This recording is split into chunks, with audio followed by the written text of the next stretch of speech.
because I can.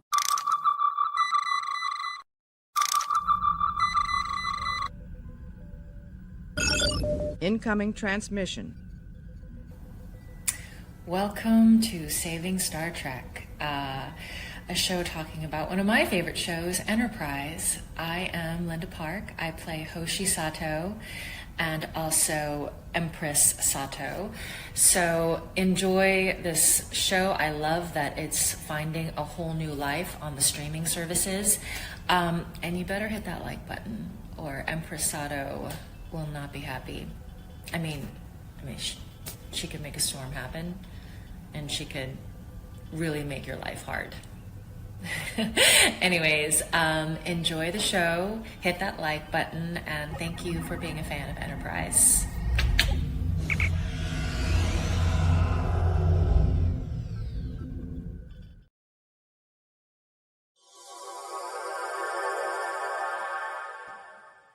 Hello, sirs and madams. Welcome to the show. Happy Easter. It's nice to see there's still a bunch of people here.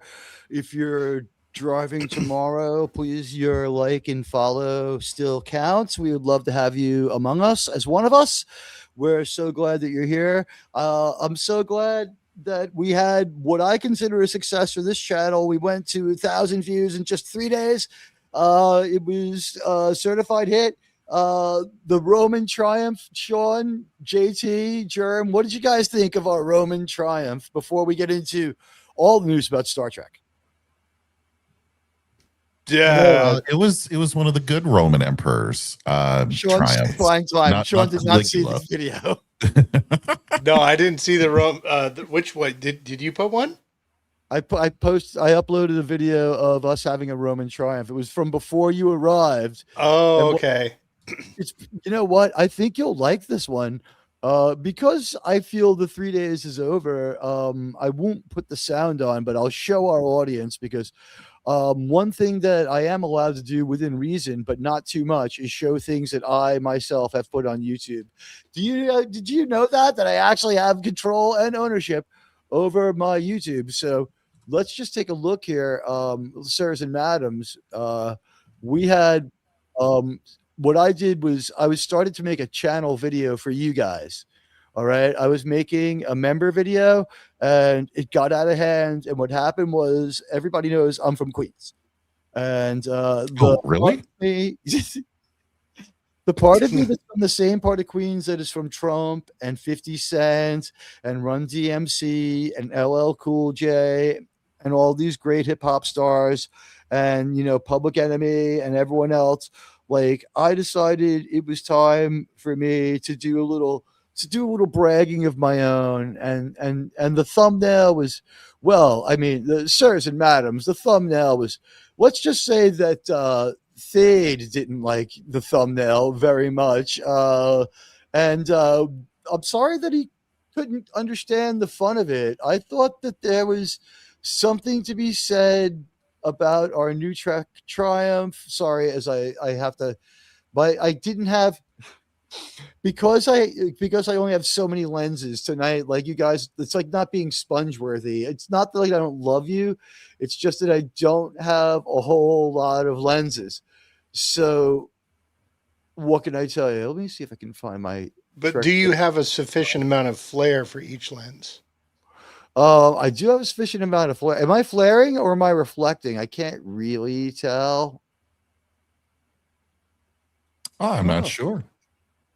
So anyway, we decided that I am we'd have looking a for Roman that Triumph. bagpipist out your window behind you, though. This was our thumbnail. The idea of this video had, guys, this is got nothing to do with trying to get new subs. This had nothing to do with my trying to do anything but make a channel video for the subs. And what happened was it sort of got just a little bit out of hand, because what I decided to do is I was going to go ahead and unload on the people from NuTrek who had said so many terrible things about us and it's been its 3 days. But if you want to go watch it, you know what? We took what happens here, and I think we refined it. And I don't know, Germ and JT were part of it. JT, what did you think? I mean, you were heavily featured. Well, I could say it was with the best traditions of Rome. I'm thinking more Augustus than the depravity of some Caligula. shows of Caligula or something like that, right? So I was thinking I was more of a Marcus Aurelius about it. it is a celebration of victory worthy of Caesar himself. Look, folks, there's been a lot of buzz about just how much Star Trek has been seen lately around the internet, SFA in particular. And I would like to say, Admiral, I think your efforts and the efforts of this team here, this crew, made a significant impact.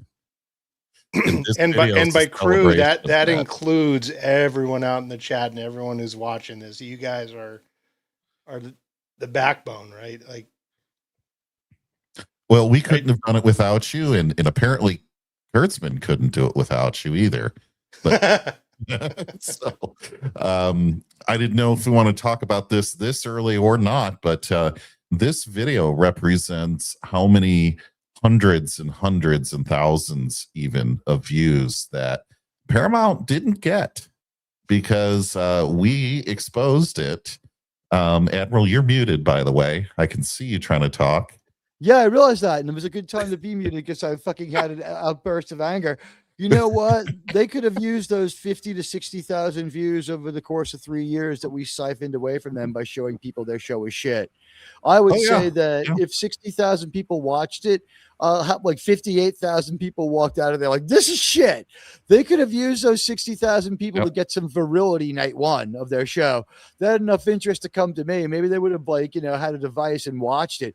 They had a total of 400,000 views over 10 episodes with 40,000 an episode. I'm going to say that like in the middle there, they dropped like 8,000 views. I'm going to say that for the one with Gaiden, the week that the Gaiden episode and Derp Space Nine, that 2 week period, we were ahead of them in views that week at certain times and certain hours. We were beating them. For certain days, we were ahead for a few hours at a time. And for a channel of 3,200 people and still growing, all of you guys did an amazing job. If you could just, help us through this year of hell, we think about 12 months from now, we're going to start to see things that are very positive, and there have been great signs. They are releasing back catalogs of things like Voyager and Deep Space Nine and the original series in TNG. They're starting to come out with those. We're seeing upscaled stuff being talked about. We're seeing special features come out for new Star Trek stuff that's going to get excitement going. Archival interest, nothing with the Kurtzman verse, nothing with the Kelvin verse, just these are movies you can see for free on YouTube that are like YouTube will eventually not have rights to anymore either. JJ might have retroactive rights to his Star Trek. They gave him a good deal. Those two movies are terrible, but they're not so brand confusingly damaging that you could launch a spirited, cost-effective defense against them. And really, they're so bad that why would JJ want them out there? So JJ moving from LA to New York, you guys were part of that. You guys, but thanks for sending him back. I think he came to live under communism. But no, JJ, he needs it to get by. He needs other people's money to get by. He has conned and burned everyone in Hollywood. Duster was a piece of garbage. We watched it. I tried to watch it. J.J. Abrams is someone that I never really enjoyed. The thing is, his first movie I really liked. Regarding Henry, really got me. But it turned out there was a Harrison Ford performance that was good. Everybody has a first act. I've said that a million times. How many people write the first 2 chapters of their fic and then stop? Everyone's got a first act in them. So we did a Star Trek video that was designed to kind of show how we felt about the way we were treated and what we had to go through with the NuTrek people. And we did everything that had to do with this channel. Like I said, we were doing a Star Trek video for the members. This was supposed to be a member video only. And I got angry and I got arrogant. And the part of me that like would pretend to have a 9 if I didn't, and like likes to wear a tracksuit, like that part of me came out. And the guy who was selling crack behind Mr. Hooper's drugstore, possibly, I mean, we don't know. All charges dropped. But you know what? I love Star Trek. I love what we've done. And there's nothing like me and my fucking posse and my boys when we roll in there and we show the world and we prove to the world and we entertain the world by showing them the error of their ways. I'm going to miss these little film classes. We're going to have to forensically study the career of Alex Kurtzman like every couple of weeks, where we do like a Xena warrior princess and watch like either the decline or like some sort of slow building the competence and a drop off. Like we figure out what the hell happened to him, or if he ever had any talent in the first place. I tend to think that maybe he just lucked out and was willing to go to New Zealand. But you guys did this. Your love for Star Trek kept him in his place. And I think it's safe to say now, everyone's been saying it, Alex Kurtzman's just done. And let's talk about some of the news going around. Anybody want to? And Admiral, just to stay on this for one more brief moment. Looking at the number of views that we have, thanks to our viewers every Thursday for that show that we did covering Starfleet Academy. There were times we had 20% as many Star Trek related, NuTrek related views. Well, not only that, if you count up all of our views, and we assume that, you can't prove it, right? But for every one view that we had for your show and the show we did, and we added those all up and deduct them from the incredibly low number of views that they reported through leaks. Serious damage. They're down 20%. Well, we probably reduced 5% of their overall number of views for the entire show. I think we took a serious chunk out of some of the middle episodes. I think that a lot of that was episode 1 and 2. Mike from Red Letter Media said 40,000 people an episode, but it was 400,000 views for the whole thing. And they said there were. We have 400,000 per night, so obviously with the fake news. And of course, we want to thank everyone on North Korean state TV forced to watch this. Thank you and welcome to the Admiral Teague YouTube radio network. So folks, we're not blowing steam or making stuff up here. Those views for the overall show were so low, and our views on this show were so tremendous thanks to your help, that we made an actual impact on that show, not ruining Star Trek anymore. And so we just wanted to thank you for that. And we're not just speaking out into the void doing nothing. It was an important effort. And I think it helps make it worth it for the panel as well, to know that we weren't just losing brain cells every Thursday for nothing, right? That we did actually make a difference. So congratulations to everyone. Admiral, thank you for letting me continue for a moment. You're muted again. Admiral, no, I was just so excited, but I knew I was muted, so I could do that. And go ahead, Shawn. Going back to that screenshot you had up there with the Romans, can I petition to be anointed as first citizen Carterus? If I can be Princeps Teague, right? I could be first among equals. Oh wait. Well, like Maricus from Bread and Circuses is what I was thinking of. Oh, was his title? Was he? That's right. Maricus was first citizen. First citizen, yeah. Maricus, what a dick, right? Although he redeemed himself in the end. I like the way that's played on the bridge when they talk about it too. It's like he went into the merchant service. Like Kirk's like trying to he's like, Merrick wasn't very important to me. Like I spent most of my time studying and chasing skirts. Or actually, and that's the iteration of Star Trek, studying, right? Because that Captain Kirk, he had one girlfriend, and that's all he had time for, and he almost fell in love with her, and it might have been Carol Marcus. Might just have been Carol Marcus. Gary Mitchell's dialogue lines up with some things, but it's great to see everyone out there. Please hit the like and follows. We have a couple of goals. One is, of course, to entertain you. Another is to get you guys, through the NuTrek year of hell that they've sent to us. And, also to thank you because we got Resolute Germ, Captain Robert April. Hello, Captain April. It's good to see you. Hello, the Trek reviewer. Shawn Carter, of course, here with me. Cal L64. Hello, Cal L, sir. Lombardi 1969. Mark Harkness 6101. JT Kirk, of course, here with me. Radioactive. Mr. House Party 6. And Gavin Blackburn was here first and is number one.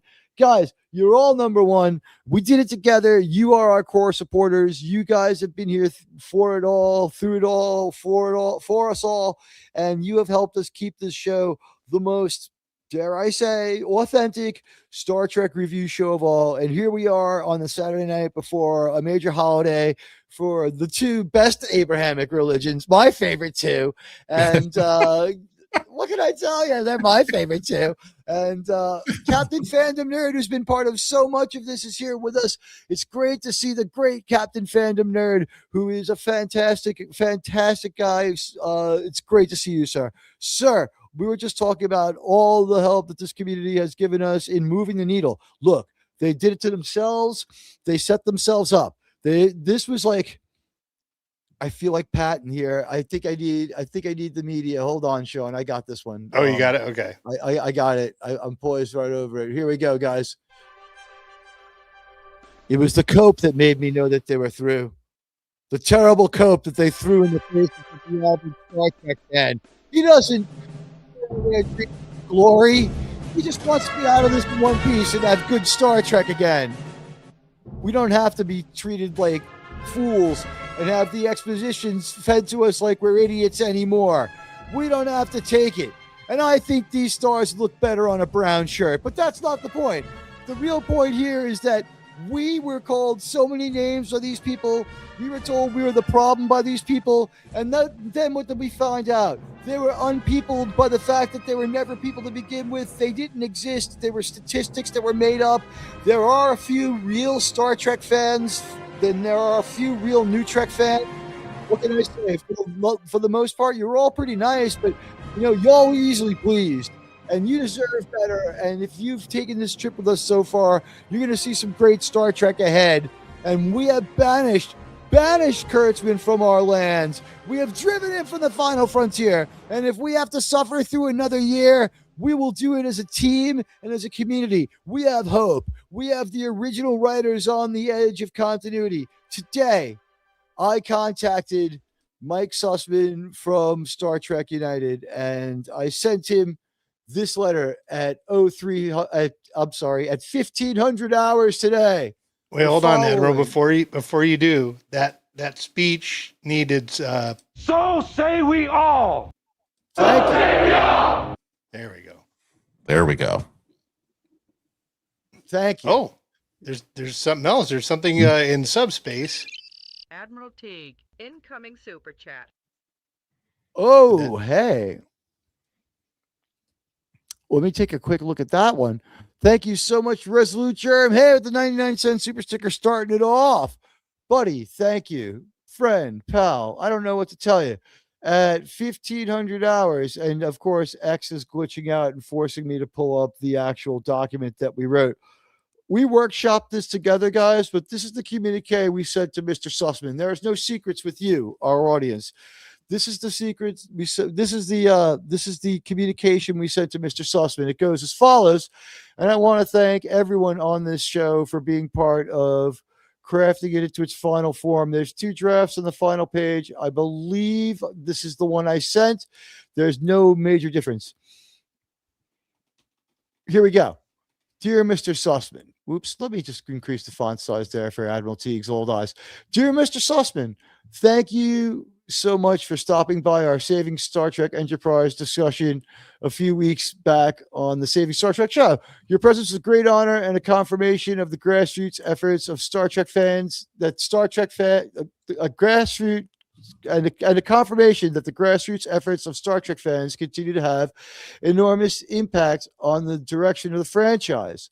And I added a personal note that I said I thanked him on a personal note on behalf of all the Star Trek fans on my channel. We'd like to extend to you an invitation to discuss your role in Star Trek. For the previous shows and stories, to the exciting proposals you made to continue the story of Jonathan Archer with Star Trek United, a subject which our channel and subscribers fully support. Our discussion can be pre-recorded or live, whichever you prefer.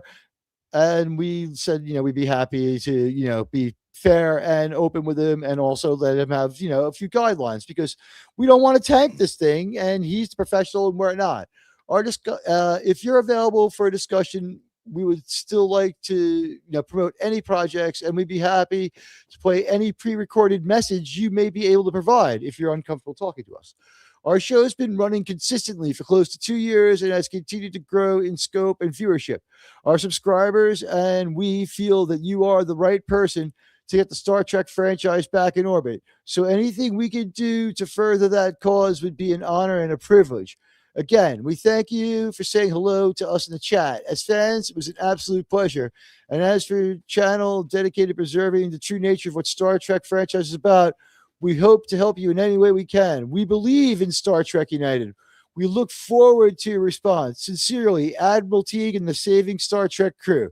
P.S. I am personally very grateful for the hope your project brings to all who love the final frontier.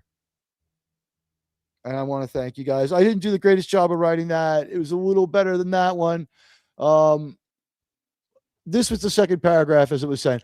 We'd like to extend to you an invitation to discuss your role in Star Trek, from previous shows and stories to the exciting proposals you made to continue the story of Jonathan Archer with Star Trek United, a subject which our channel and subscribers fully support. You can even simply record a message for all Enterprise fans to help us rally social media support for Star Trek United, which we consider the best possible show to reestablish real Star Trek. We thank you for saying hello to us in the chat. We really do. And if you're listening now, thank you so much, and think about it. And we spent a lot of time, and you know what? Hello, Jerry Lehane, and welcome to the show. John the Beagle Dad, I think I said hello to you. And it's good to see everybody. Mr. House Party 6, did I say hi to you? The Dead Man just got here. Hello to everybody. We sent this communique to Mr. Sussman today, and we really were grateful. And it was kind of cool that he came to talk to us, his fans. And if someone's going to restore the final frontier, an original continuity writer who's in touch with how the real fans felt, he wasn't too good to come talk to us about Star Trek. So at any rate, I was feeling so great about that the one thing I didn't do was, hey, Mike Sussman came into our chat. We talked about it in our community tab. We X'd about it a little bit. I didn't make a video about it. I didn't want to make too much of a big deal or more of a big deal about it than it is. We do not seek to be access media. We wish to remain independent. But until we see United is anything but the future of Star Trek, we are 100% behind this very, very solid idea that we think is the best route forward. It avoids mixing it up with Kurtzman. It avoids so many problems. It brings us back to the original continuity. Yes, some people don't like prequels. This was a prequel done right.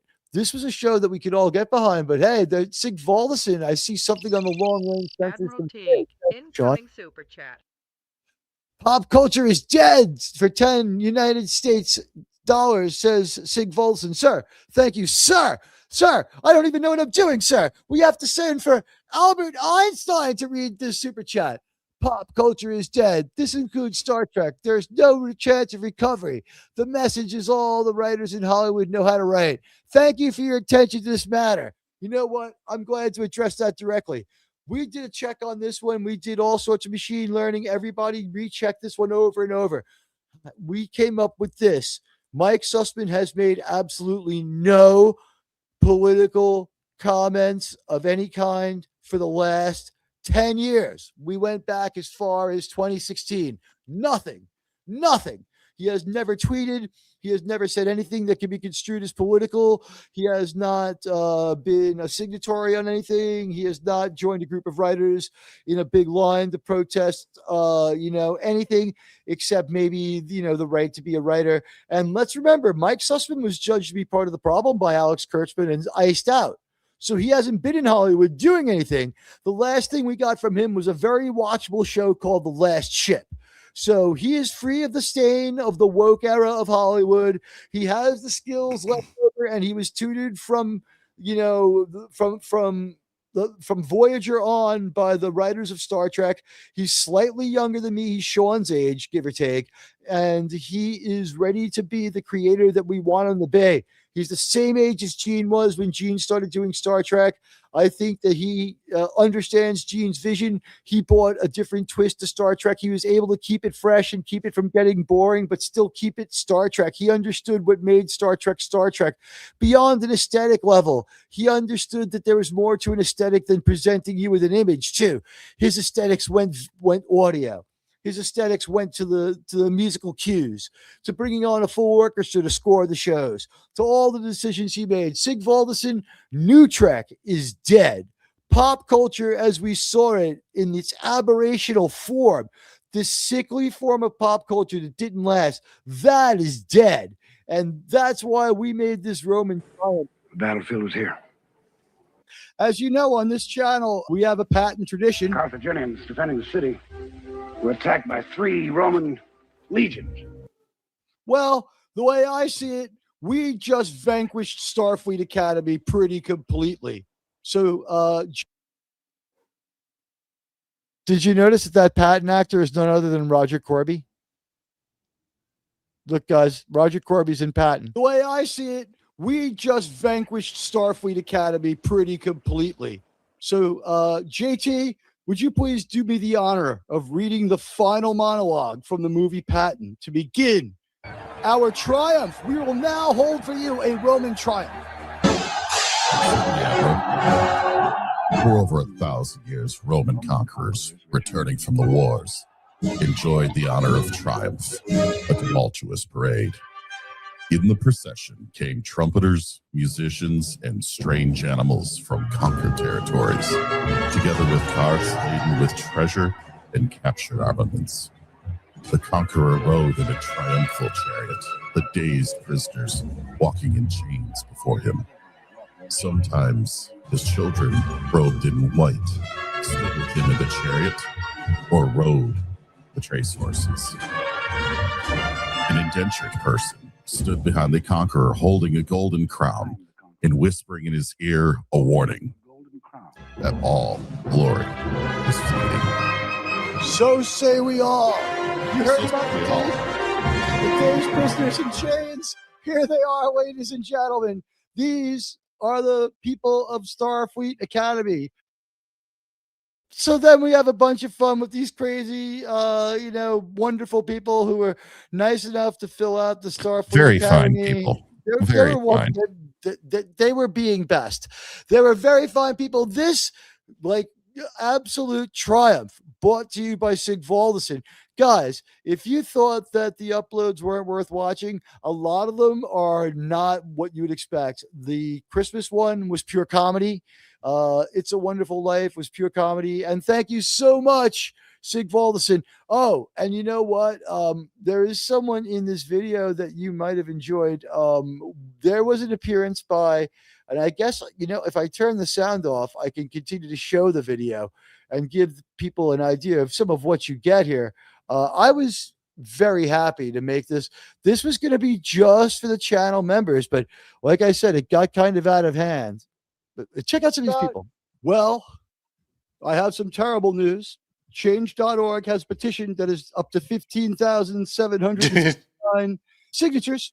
And yet Disparu gets more videos or more watches on his Starfleet Academy video than this petition to bring back the show. Factor a magnitude of 10. Disparu had passed this number by 90 minutes after his video was released. Oh, sure. Easily pass it. Here's the thing. It didn't count the people who were still in the middle of watching it either. You know what I mean? It's like it's a beefy video. So these are the people that we beat. These are the dazed prisoners in chains before Admiral Teague. It was bad enough you ended early on Discovery. The only reason I get Paramount is because of the ability to watch new Star Trek. With those eyes, how can you watch anything? And to put it frankly, not every episode can be a good one. No episodes were good. After all, I didn't like the one with the zombies that you had on a Strange New World. He was trying to remember, like and he ran out of time 3 months ago, and he just couldn't. He was like the one with the zombies. Wait, what was that one about again? I can't remember a plot. Which one of your bullshit shows was that fucking on again? Yeah. Where's my meth? Anyway, Method Man is not the only person who feels displaced or unhappy.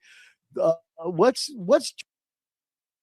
ladies and gentlemen, this is me really now here in the present.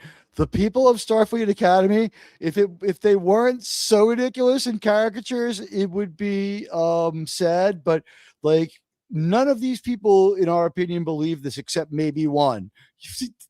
It's too much. Drink some tears. What's his genius take? Germ, I would just like you to weigh in on the dazed prisoners who are groveling for Star Trek Academy. Well, this one, you were right.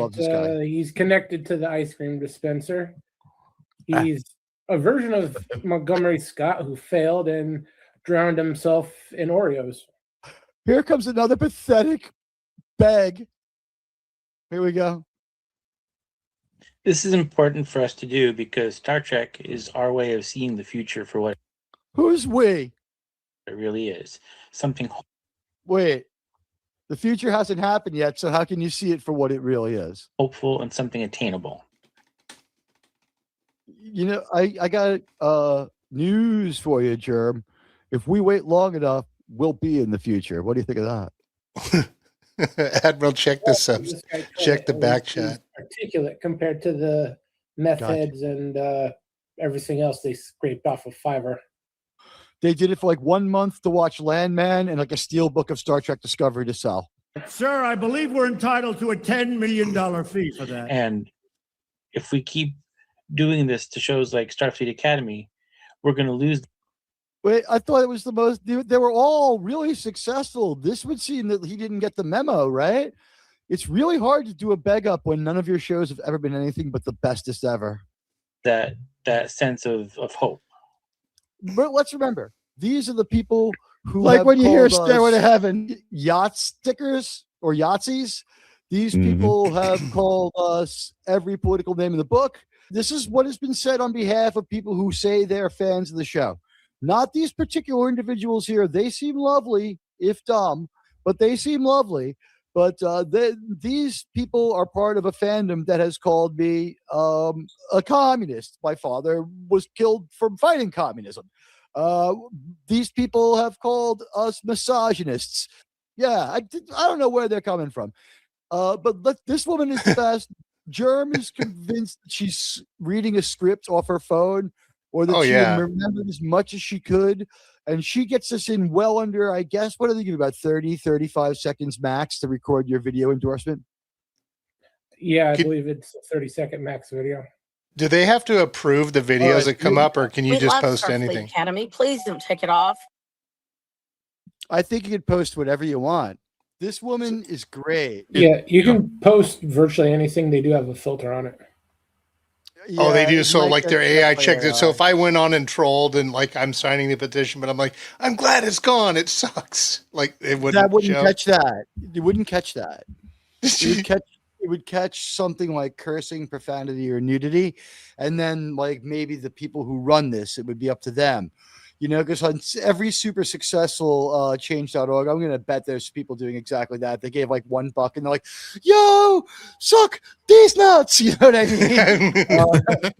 mean? Or you could just do like the most sarcastic, raving review of it and just, I would give them $1. Science fiction, you know, it rivals.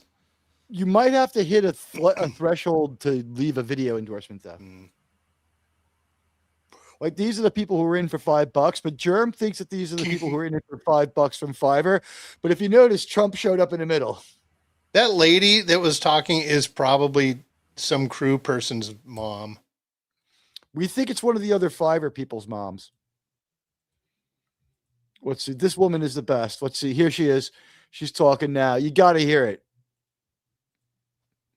Did I not promise that the uploads were good? This is a 7 minute and 30-second video essay. I could have easily gone 2 more minutes. I wanted people to realize it had no mid-roll so they would watch it and like be able like I could get 7 minutes of entertainment without having to watch 3 ads. So I did that part on purpose. But I could have kept going. My goal was just, I am so sick of the names I've been called. This was pure retaliation, and I didn't expect to get 1,000 views with this one. But you know what? You do something, you do one thing, and you do it right. People will be entertained by it. But here we go. Sense of hope. But let's remember, these are the people who have called us yacht stickers or Yahtzees. These people have called us every political name in the book. This is what has been said on behalf of people who say they're fans of the show. Not these particular individuals here. They seem lovely, if dumb, but they seem lovely.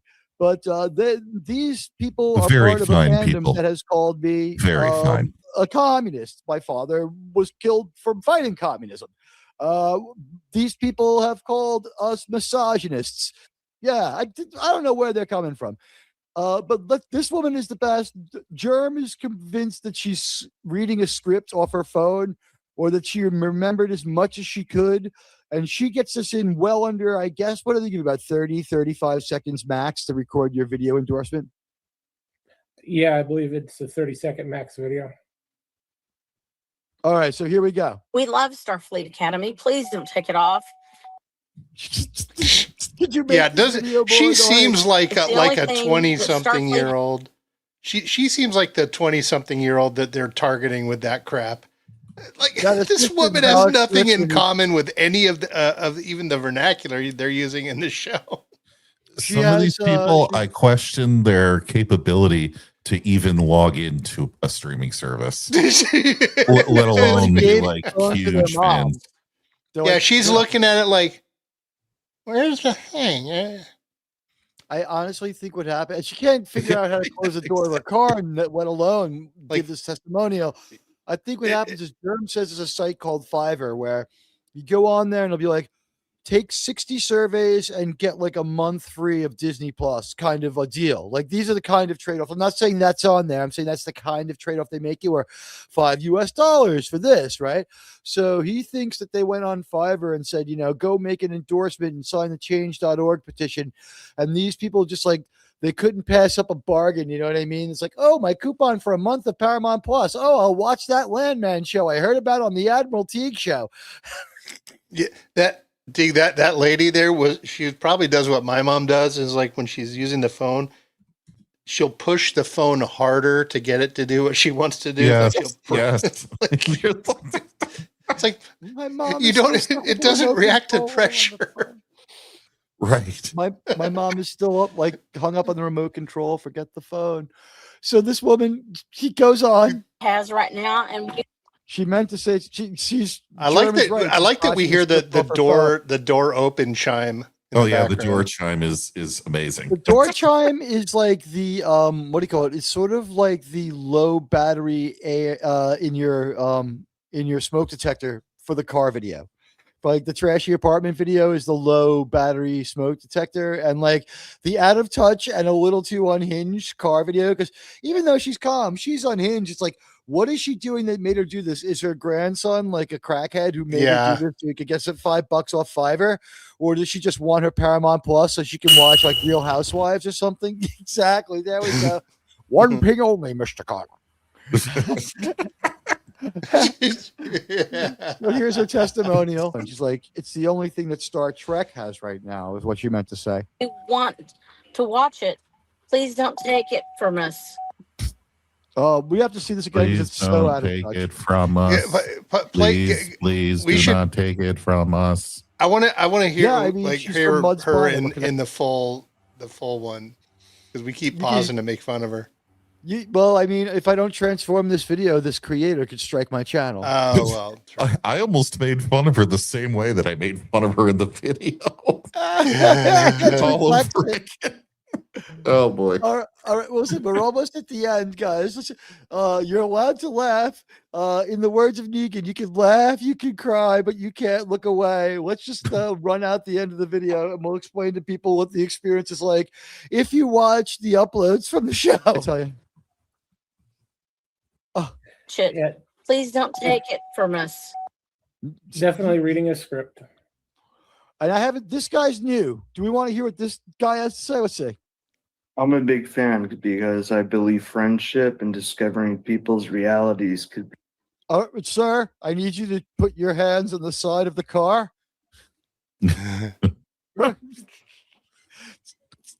I'm now going to issue what's called a field sobriety test. Anyone else with me on this one? I'll let you hear it again. I'm a big fan because I believe friendship and discovering people's realities could be just as big as exploring the galaxy. I'm sorry. I think that one could be real. I think that one might be real. Yeah, I think he just had a joint. He took a couple puffs before he filmed that. For the potato. This guy is the most hard to latch on to where he's coming from. Either he's really trying to earn his $5 or his month free of Paramount or whatever. They're giving him a steel book of Discovery he can sell for whatever he wants. I don't know. Exist? Is that a thing? They've got tons of those because people jumped into contracts before they saw it to make everything. They're like, we'll give you exclusive rights to Star Trek Discovery Steelbooks. And what happens is those people are out of business, and now Alex Kurtzman has a warehouse full of Star Trek Discovery Steelbooks that he sells for below the cost that they were made and just keeps all the fucking money for himself because he was the #1 creditor of the company that went under. It's like, where's my payment for the right to make the Steelbooks? And they're like, but the Steelbooks are tanking us. It seems to be what he did to his merchandise people. It seems to be how he dealt with his merchandise. He fucking extirpated those contracts. We didn't the Blu-ray Steelbook for the final season right now. Apparently they kept making them $35.95 on Amazon. And you can free shipping think with about Prime. that. You'll find that on sale. There's Prime Day where they'll get 2 for 1. There's all sorts of deals. If you buy that, it's going to come with a digital upload coupon to get all of Strange New Worlds for free or something. You know it. Admiral Teague, incoming super chat. Did you get that one? I could barely hear it. Turn up the volume, Carter. Oh, from RNZ. Yeah. I'm so far behind. I'm sorry. I'm enjoying my Roman triumph. RRTN love the triumph. Breaking news. Gondor calls for aid, and Rohan has answered. Muster the Rohirrim. In 3 days, they ride for Gondor and war. Oh, wait. Never mind. Our good friend RRTNZ ran into Andy Serkis at a con, and he talked to him, and he thanked him for getting him on the set of, I believe it was The Hobbit. He's in one of the scenes. I think he's in Hobbiton, and I know that he got to talk to Serkis, and when Serkis talked to him again, he was really friendly, and he remembered, the day. We didn't get deeply conversing it, but maybe when we get him on here to talk about Lord of the Rings, because we had so many things we could talk to Welshie about. Man of the World.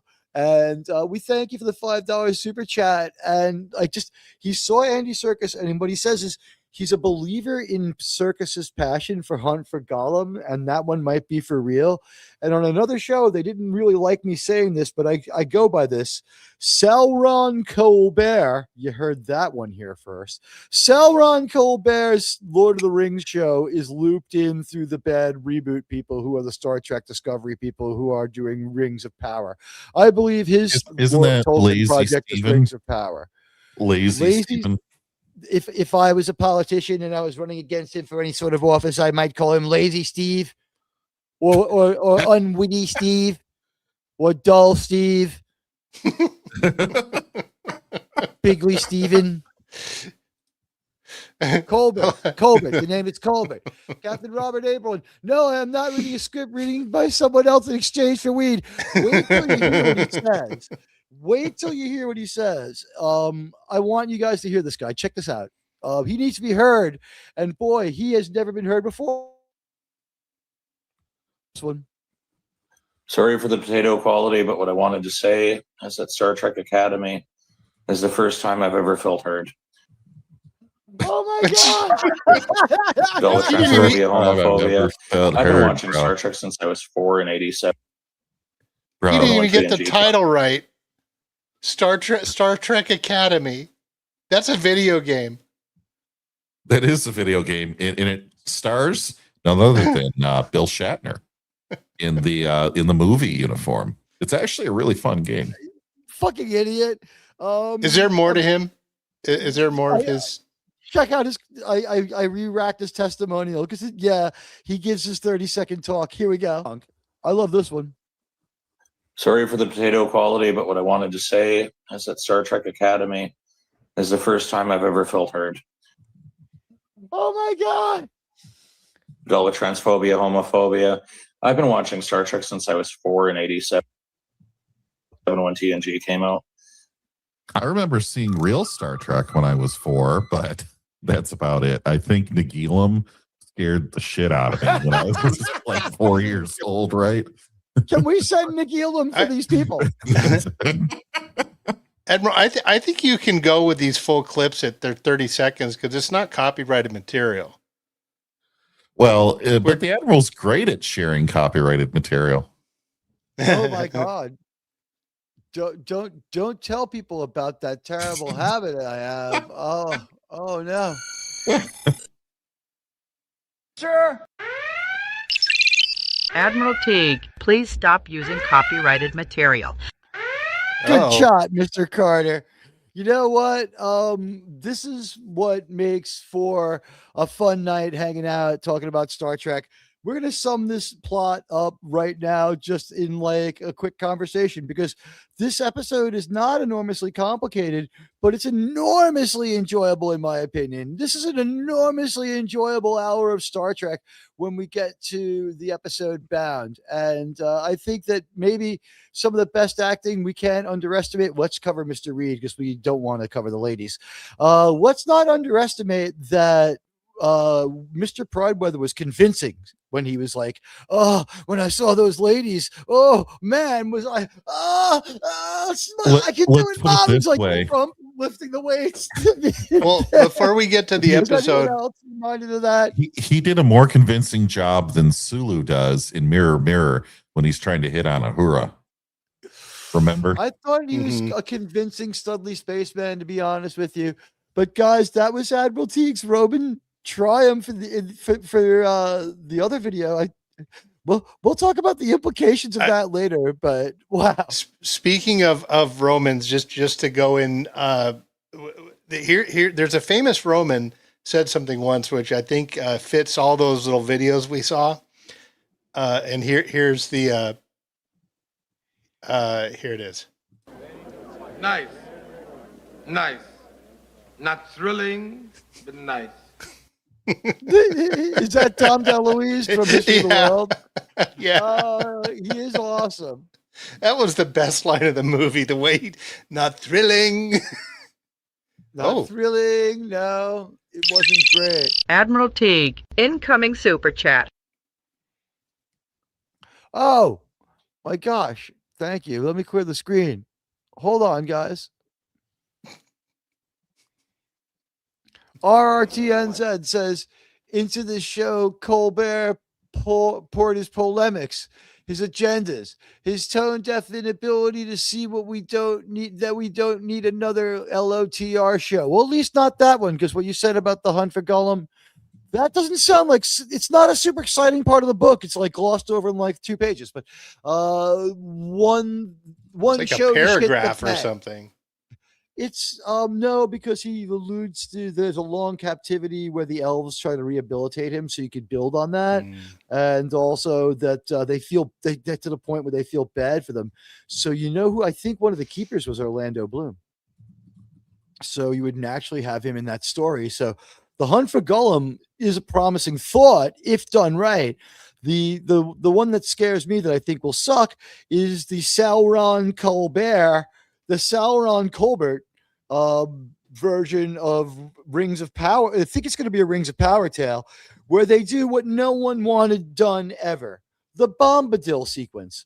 Ralph Bakshi and Peter Jackson are certainly. I wanted the Bombadil sequence. I just knew you couldn't really do it on a screen, right? Like you could read it in a book. You can't really make it into a film. But I've always wanted Tom Bombadil. Colbert's I not going to be understand able what to you're deliver on it. saying. No, he's not going to be able to deliver on it, but also, there we go. Not only is he not going to be able to deliver on it, but both Ralph Bakshi and Peter Jackson, like especially Jackson, are really good cinematic minds who are able to do things that, you know, other people could only dream of. In Bakshi's case, he was able to make coherent, entertaining, like animated cartoons that are fascinating that everyone should watch. Movies like Fire and Ice and Admiral movies like Teague, Rock and Roll incoming are super just chat. absolutely great. The Dead Man with a $1.99 super chat says, "What have the Romans ever done for us? They taught us how to party, and they gave us, you know, like gladiatorial games and organized like sports arenas And indoor plumbing. and indoor plumbing. That's true. And that whole lead thing was overblown, you know. And they showed us how to label our Super Bowls. They definitely did. Oh, that's a good one, man. That's right. There would be no meaningful labeling. Like baseball just uses Hindu Arabic numbers. Like I think we need to get more Western civilization centric. But quite honestly, like let's focus on this episode of Enterprise for a moment. We could just talk about this plot very simply. This episode starts with a confrontation with an Orion merchant. He is our typical Orion baddie. We haven't seen too many of the Orion males. All we've seen is Orion females dancing alluringly, and now we're throwing all the way back to the cage, and we have more Orion lore in this show than we ever had in original Star Trek, by a lot.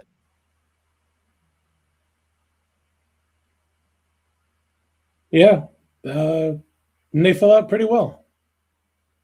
Wait, the lore fills out pretty well.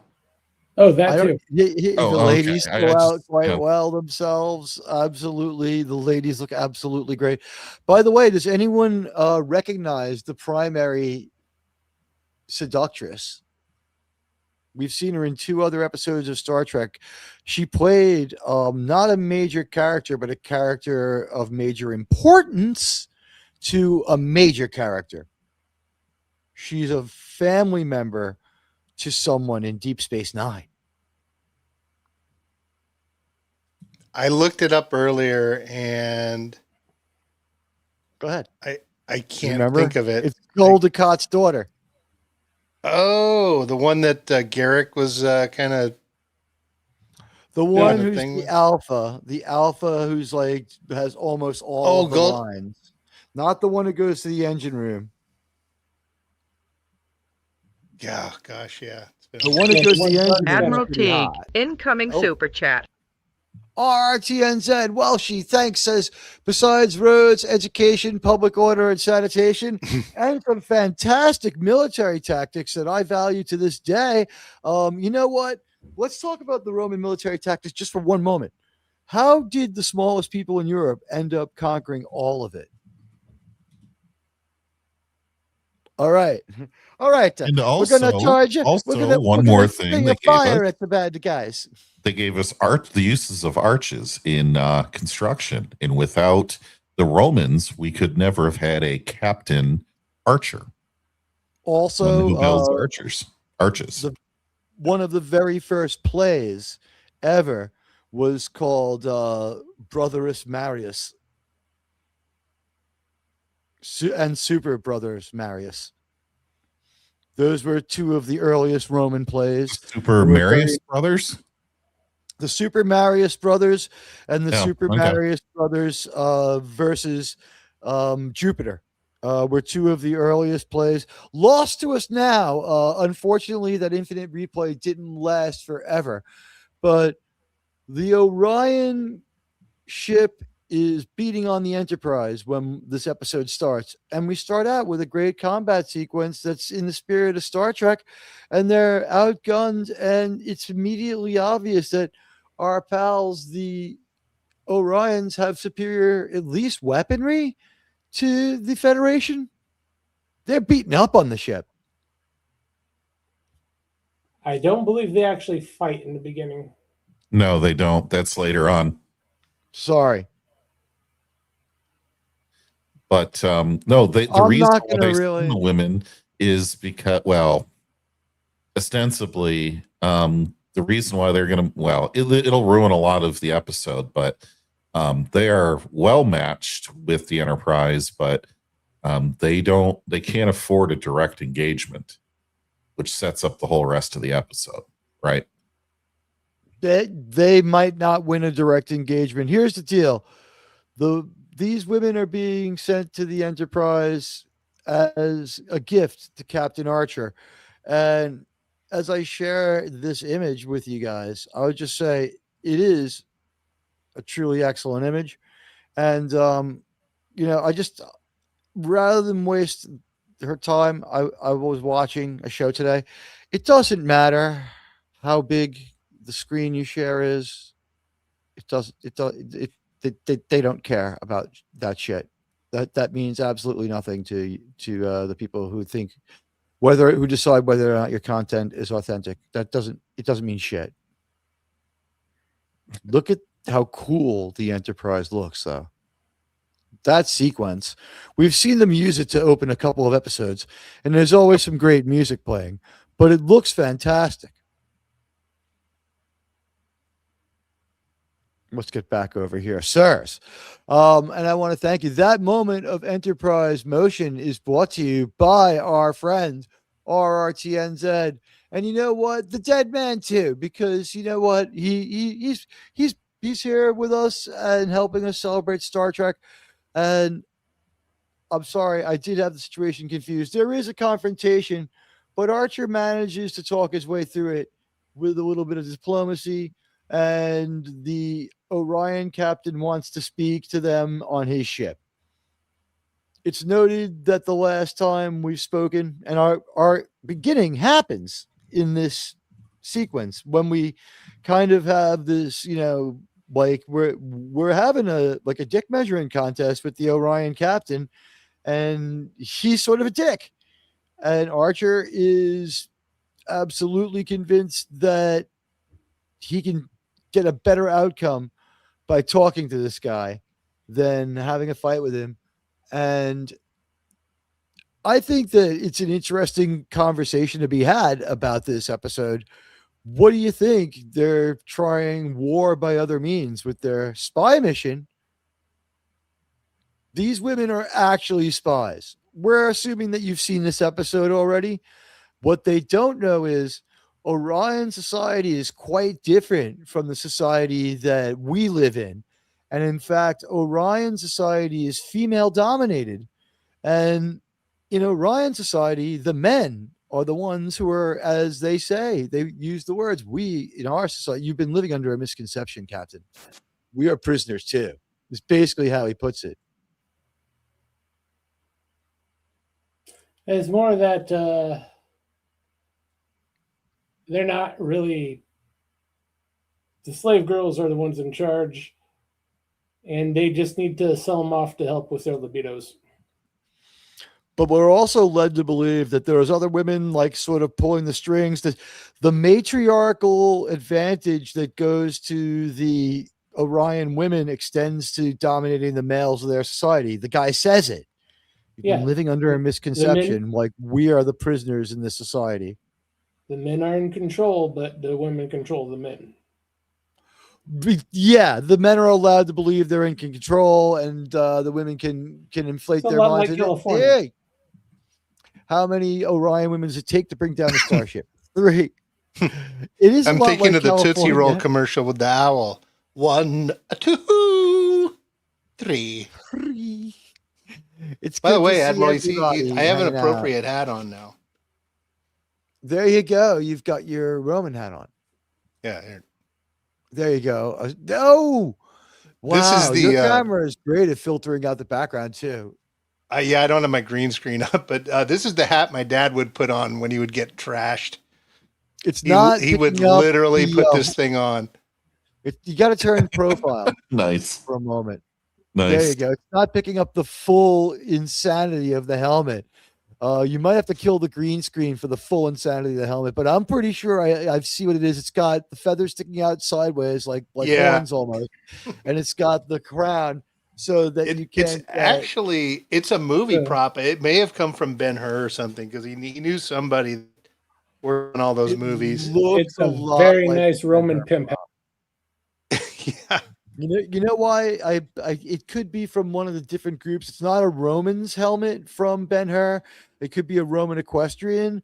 I harvested some of the Roman triumph footage from Ben-Hur, and those Roman soldiers had steel cap helmets with round rings on top, like hollow round rings. And by the way, you know why there were spikes and rings and stuff on helmets all the way up until World War One? It spoils a sword stroke. Spikes and like protrusions on the top of your helmet will stop a sideways sword stroke from slicing your head. Oh, that's I why thought they it all was have to a place to keep their bratwurst while they were fighting. For the Germans in World War One, ultimately it may as well have been because they weren't dealing with too many mounted opponents. But if someone's mounted, they're above you and they do a sword stroke, like that's a lifesaver. that ring. Yeah. Well, you know, Catherine the Great would also appreciate that one. And hello to Mr. House Party 6, and hello to our friend Mr. Angel. It's to fend off a sword blow. And Sigvaldason knew that. Of course he knew that. Lower Decks did a good job on the Orions. They're not in the TNG episode Lower Decks, so I assume you're talking about the cartoon. A lot of people like the cartoon, so we're not going to go after everybody.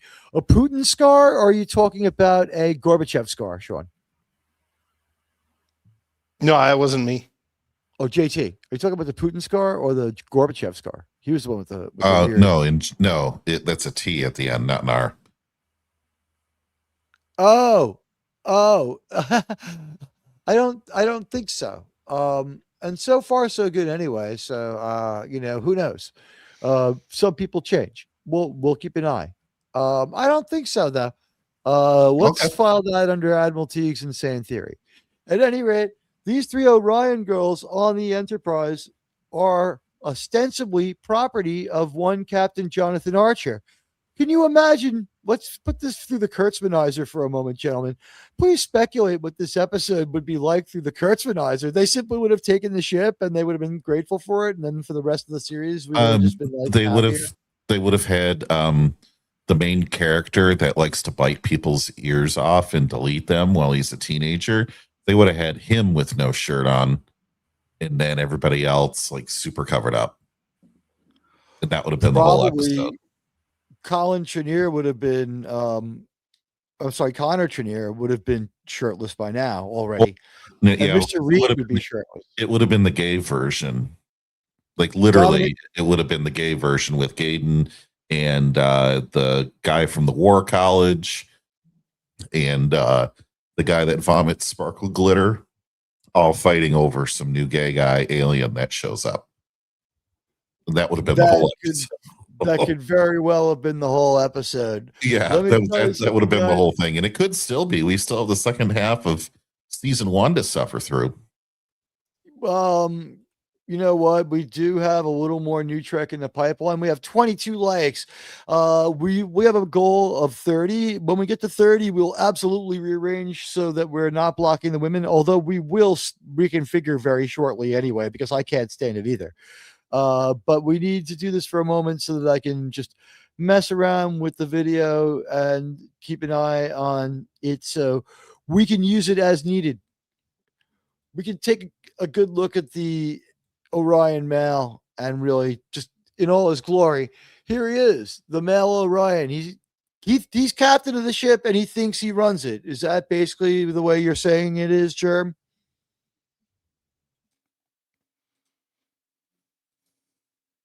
Maybe Germ, I don't hear you. You may have stepped away for a moment.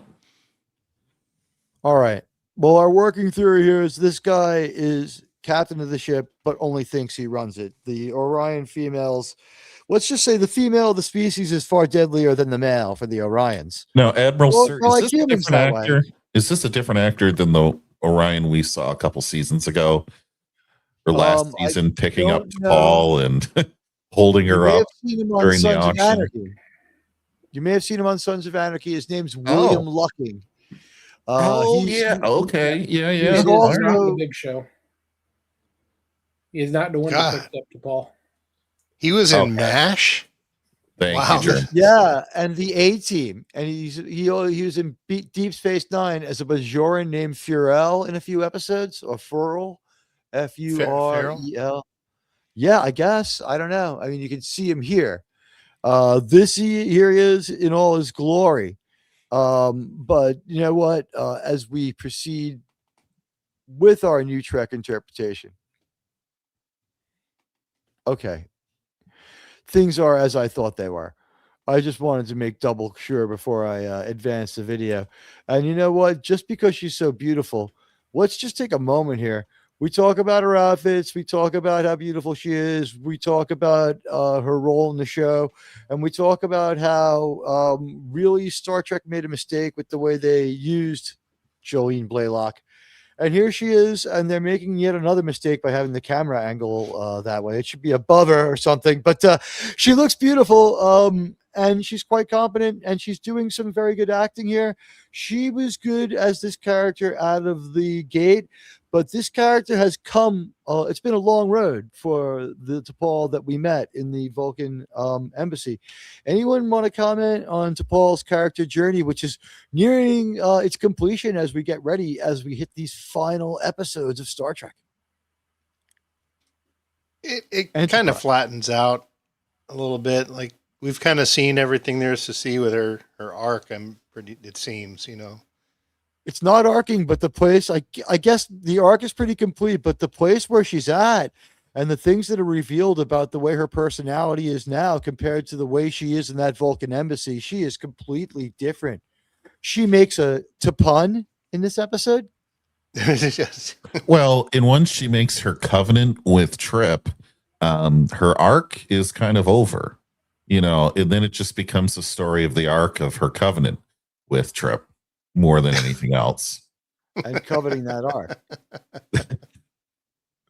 Had to. Sorry, guys. Yeah, Indiana Jones. Paul is immediately wary of the Orions, and who knows if she's withholding a little bit of information, but she certainly doesn't think it's a good idea, and neither does Mr. Reed, that they go over there and talk to him. I believe T'Pol was taken by the Orions, wasn't she? She was one of the people they grabbed. Was one of the ones up for auction. Yeah. Mm-hmm. And she is not very taken with the Orions, is she? No, not at all. And I don't blame her for that. So the interesting thing, and I don't know at what point in the episode anymore they talk about it, when they start discovering, that everybody's getting headaches and sick, that isn't turned on by these Orion women. The whole discussion with T'Pol and Trip about why he's not falling all over himself. And then she's like, well, because we mated. And then he said, we didn't mate. And I was like, mate? So like what? Like how close of this was it? Like what dirty thing did you guys do that we don't know about? That trip was, anyway, my mind went to some interesting places there that we can't talk about on YouTube. I actually, more than PG-13. My mind went to the same place, and this was my takeaway. You ready? She simply, they had too much sex after her mind meld, but before she read the USB stick of Serac, and she was mind melding with him while they're having sex. And this touches on not quite season long, but about 5-episode arc where they're daydreaming and showing up in one another's dreams in a very BSG 2.0 way. Yeah. I found it interesting the way they used T'Pol in this episode. I also thought it was pretty interesting that Mr. Reed and the captain go over to the Orion ship. They take the transporter. It's no problem. And back on the Enterprise, Mr. Kelby is just not happy that Trip Tucker is back.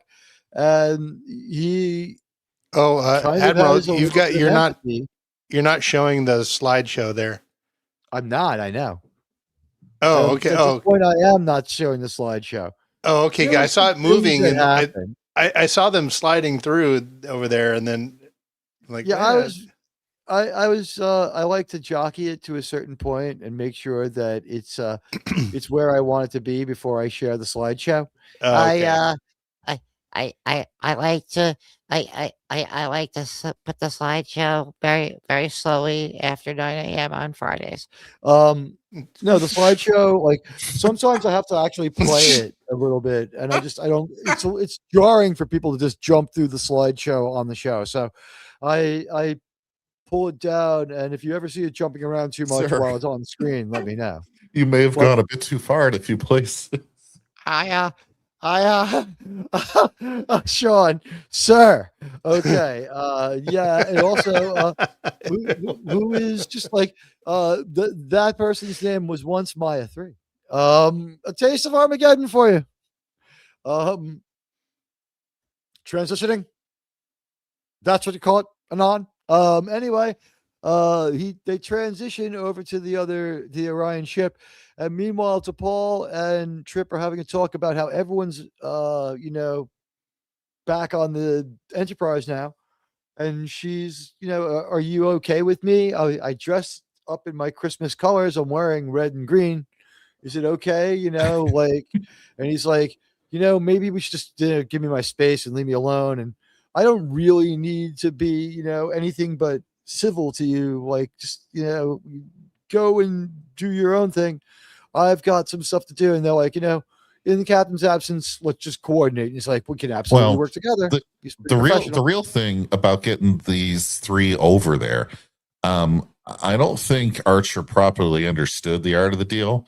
He was supposed to hold out for something even better and not just go with the first offer. And he didn't.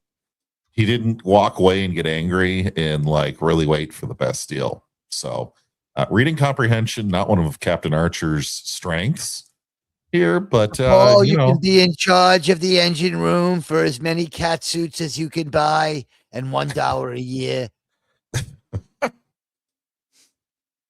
Yeah. Anyway, so I found this episode very hard to accept that he would even allow these three women onto the ship and not immediately on them to quarters. Here's a or thought. put them in the decon chamber. Wouldn't the decon chamber keep them completely self-contained? We've forgotten about the decon chamber because we didn't have to put them in there to get them to undress. We remember the decon chamber later, and that should have been where they started out. And also, we don't pull out a very useful piece of Star Trek equipment, although, there is enough existing in the franchise meta right now and the lore of where we're at to say, hey, you know what? They just simply didn't have they just simply didn't have the ability to scan for whatever it is that's affecting them. Because what they have here, we're going to meet our lovely Orion ladies in a moment. But Captain Jonathan Archer is on the Orion ship, and they're offering him some Gorn brandy, and he doesn't really take note of it. I guess this was an okay non-member berry Easter egg style reference to the Gorn. It's in service of the story. It's not part of the story. It is just sort of in there to remind us this is Star Trek. But we're eating and drinking, but instead of eating and drinking eggs and toast and coffee like we do in Archer's office, we're going to drink some weird space liquor. And I think it's finally getting us more comfortable. And we've got some weird Tranya glasses that they bought at Bed Bath & Beyond, or I don't know, Kohl's, or some weird. I think it was a Tuesday morning. Yeah. Yes. There you go. Those are more from the. Do you have those out there, Admiral? There's a store called Tuesday Morning. No, I don't know what it is. Oh, it's all gaudy shit. Kitsch. Okay. Yeah, we have. Is it what they call a big box store? No, not necessarily. Little things like decorative stuff and glasses and placemats and just fake flowers and shit like that. that you wouldn't go into as a single man by choice. It's the kind of like when your wife says, "I'm going to Tuesday mornings." You're like, "Oh, okay." Oh no. What will I see when I come home? I understand now. Okay, so at any rate, our Orion male, we see him there in all his finery. He's got a pretty good outfit. He's got some stuff borrowed from Vader, And we get a little bit on the Orions here where he offers them some hospitality. And as we can see, there's beverages and food. And our Starfleet guys, they have not scanned for shit. And they're probably just eating and drinking and getting all sorts of drugged up and poisoned. And he's got a pretty fresh place that looks a lot like an apartment that you would rent if this was 2005. Yeah, but you know what? You know what? I do like this because that's how they did stuff on TOS. This looks like a TOS set where I could appreciate that the people who went to the trouble to make this scene had actually seen the original series, know what Star Trek is, and like it. And so it's very safe to say this is inspired by Baylock's ship.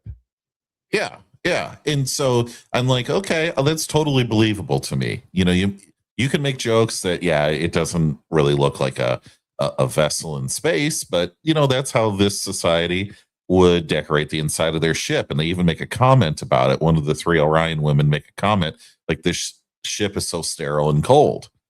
Yes. You know, so it was a good note to that. Yeah. Yeah, and they have a less utilitarian like area. Like this is like everybody's got like a plush area to hang out in, and they're a little more into comfort. Right. They've been in space a little longer, maybe. It's a hookah lounge in there. And one of the things he has a really weird like Aladdin bong, like sort of like Gorn whiskey pourer, and some weird space pig or fish on like a fire for them to eat. And I guess like this is what you do. Like we're back to exploring. Like we've met a new species, at least new to us. We only saw them once before. They were kind of dicks and that. And now like we've referred to as a syndicate. And we're going to find out that they operate very much in a mob-like way. And so there we have our Andorian male. And one of the things that I think you miss in the TNG era, in a lot of those sets, even the non-Starfleet vessels are very sterile looking a lot of times. And then it looks weird when you get the best example. Yeah, you get Kivas Fajo's ship where they capture data and they try to make him a museum piece, right? And that ship looks more ornate, right? And that almost looks out of place at that point because TNG is so much more sterile than the original series in a lot of aspects. So, well, especially season 1 when they had no budget, like you had just white backgrounds or just like one color background. Like I remember when the first time we meet the Ferengi, there's just a white wall behind them. Exactly. So I don't blame them for that though. They were just working within their means. Almost everything here is viable on Earth as is or easily constructible. And these glasses, like we saw that shit at Pier 1 Imports. I mean, Archer's enjoying some cool space booze. He's having a pan-galactic gargle. Looks like an Appletini, actually. A little grenadine in there. An Appletini. But he's got his pan-galactic gargle blaster. And he's all happy to be on the Orion ship. We get a close-up of the Orion's face. So let's get a look at the great makeup crafting here. It really is pretty good.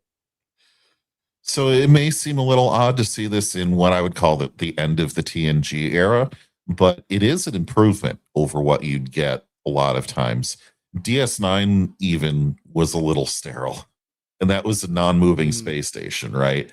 They never really made that station their own outside of maybe a couple of the crew quarters, right? Quarks was probably the major set piece closest, and the promenade. Those were the two. The mall in space. Yeah, when the med bay is the most personal place on the ship, perhaps. Yeah, that tiny med bay for that huge station. Yeah, right.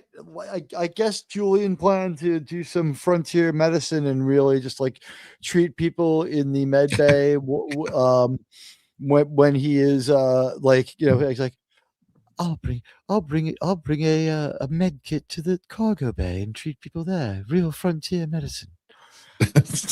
My uncle killed James Tiberius Kirk. Oh, jeez. Yeah.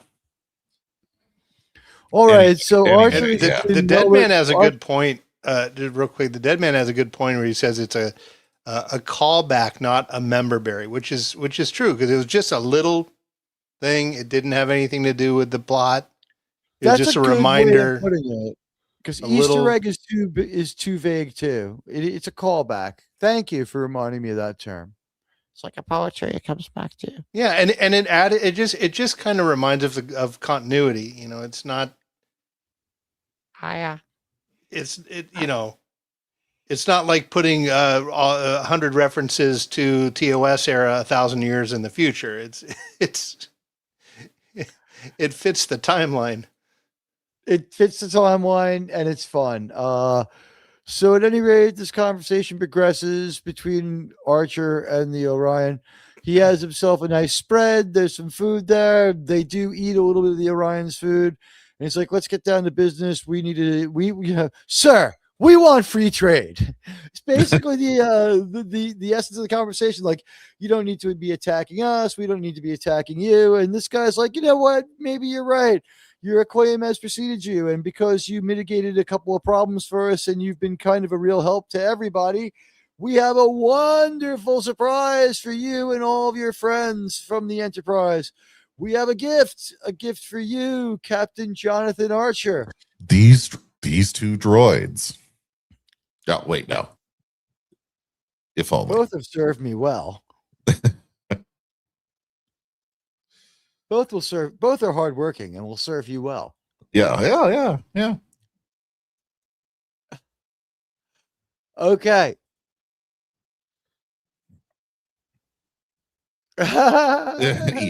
Yeah, I saw that. Okay. Okay, so Captain Robert April is familiar with the chain. Gorn Brandy is something that would go right over Archer's head, wouldn't be noted, so it doesn't violate a thing. Yeah. You know what? Today we have a poll that's different from rating the episode. I think we all like this episode. We're consistently scoring like A plus B plus. A minus B plus territory over and over. It's not sinking to a C for the majority of fans. So right now, with 28 votes, Enterprise episode bound. Complete the question with one of the three. Enterprise episode bound, number one answer, 36%. Builds on, improves, and respects lore. 21% people believe it subverts and rewrites lore. And 18% believe has no real Trek lore implications.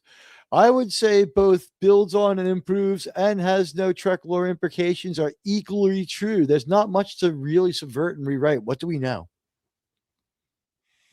I'm not an Orion expert, so I couldn't really tell you how much of it gets ruined or rewritten, without going back and rewatching a bunch from TOS. But we don't really get them much in TNG era at all, do we?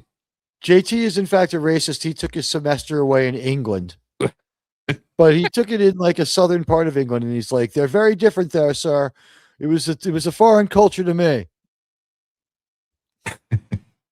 But I just this episode I don't think is out to ruin things like maybe that episode with the Borg that we had earlier, or Ferengi episode. I don't think it does damage to anything in quite the way that those two episodes did.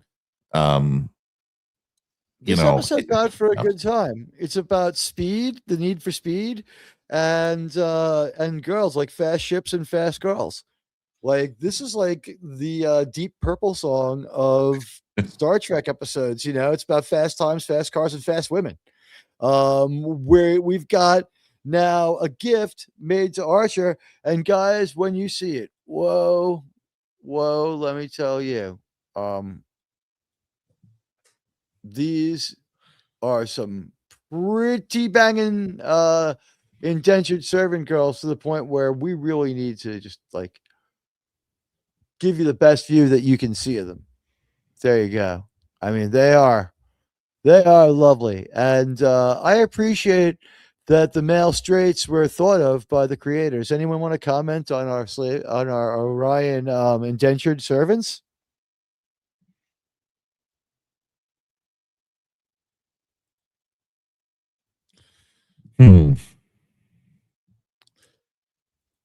Interesting hair choice. Is this all their natural hair, and did they have to do up their hair to all look like they have that. 3 wigs that Three sort wigs, of, yeah. Sure. That's Admiral Teague, incoming super chat. All right. Hey, the dead man with a generous $4.99 super chat. Admiral, love your show, but no offense. I have to finish watching the JRE with Bob Lazar. I can't not finish it. So sorry. I get bound a solid A. We'll give you a pass. You have to watch the rest later. You are hereby allowed to take a 24-hour pass to see the show and enjoy it. Have fun. Hey, you know what? Sometimes life happens, right? And Trek finds a way. Thank you so much, the dead man. We know that you wouldn't want us blocking these beautiful ladies. Oh my God, are they ever gorgeous? And they do this gorgeous dance of Salome. And I appreciated they gave them all 3 different costumes. That they didn't do what, we see quite a lot in Star Trek, where it's almost like every species has a uniform because they all wear the exact same thing. Because it was just they're not exactly designer to do that, right? The Andorians have I appreciate that uniqueness. Yeah. Every Andorian just looks like a renegade from a Judas Priest cover band. They've got devil horns and black leather outfits. They look like they're in a Judas Priest cover band. Sure. These ladies look great. They do a little swaying and move into they do some syncopated dance moves that are pretty cool. They're only about as good as the dance was pretty cool. Let's just say these chicks, one of them's a dancer, 2 of them are actresses, one of them is an actress dancer, right? So obviously one's the strongest dancer. I guess there was some good choreography. This was well thought out. They look gorgeous. Since we have Archer back up on the screen and Dominic Keating, we can put this back up. Thank you so much, the dead man. It's too bad that NuTrek didn't hire these ladies to dance in that parking lot when they were trying to promote the show. Right. The one in musical theater, the odds are against her having gainful employment, unfortunately. Poor girl. Yeah, true. Musical theater, it's hundreds and hundreds of auditions for one job. And sometimes there are hundreds, if not thousands, of applications for just one job. So that's the amount of demand. If he ordered 3/4 price to non-union people, people just would have had to take it in that world. And they would have busted their ass hoping there'd be another Star Trek singing and dancing episode. They would be they would be doing their best. And Captain Robert April says, kind of surprised they didn't resort to the music from the cage. I think they wanted their own stamp on it. The music is pretty cool. I enjoyed the music, and I think also they don't have a spare cent even for themselves to give to the songwriting publisher, because that's I was going to say, do they have the rights to it, and would they have to pay for it? And I'm pretty sure they would have to pay money for that. It's just not worth it, right? At this that point, is done on the TNG TV license that was extended out to do Voyager and Deep Space Nine. Yeah, that's the TV license that was stretched out to do that. This is part of that TV license, so it has the right to everything in there. But since those TV people and the creators of the TV show Enterprise are also intrinsically involved in Star Trek First Contact, they had the rights to that music. So they had that full sweeping version right from the movie soundtrack. They just had to pay Goldsmith a fee that was far less. They could waive their own fee and reuse the music. And thank you to Dead Man for the super chat. So, Space Pimp here, and I love the Space Pimpin' aspect of this. I really do think that he had a great Space Pimpin' aspect of it. It's hilarious, and he does a great job. He's smarmy. He's got Space Pimp energy, and I kind of dig where they're going with the whole face piercing, and he's pretty ugly and pretty gross, but not repulsive to the point where we can't stand him. And oh man. Yeah. The music is in keeping with the original music. Actually, with this view, I'm shocked they could put that on broadcast television. The one on the left. An image. Yeah. Okay. I'm surprised that could make broadcast TV, honestly. Well, I'm guessing the one who's thrusting forward here is probably the one with the classical dancing training, right? So she's got the most dancing training. The other one holding her probably, I believe, is our point of view chick. She is the alpha one, so she can handle holding someone up while they lean forward. And the other one's going to make a seductive, alluring move of her own in the moment, and I believe come to the forefront. They undulate and move like it's like a Medusan statue, or like I was thinking the biblical reference of like something like the whore of Babylon or something like that, or like the beast or something, and Archer, you can see he is loving this. And I am thinking that he watched The Cage before he watched this, or at least the menagerie, and he watched that segment where Pike is watching Vina dance. Yeah. He is projecting exactly Jeffrey Hunter's look of just bliss. Jeffrey Hunter is like tuned out from watching the dance. He's just like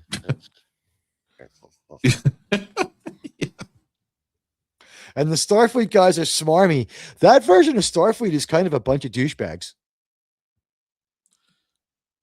The one thing, I think Archer might be the only captain besides Kirk that could do this.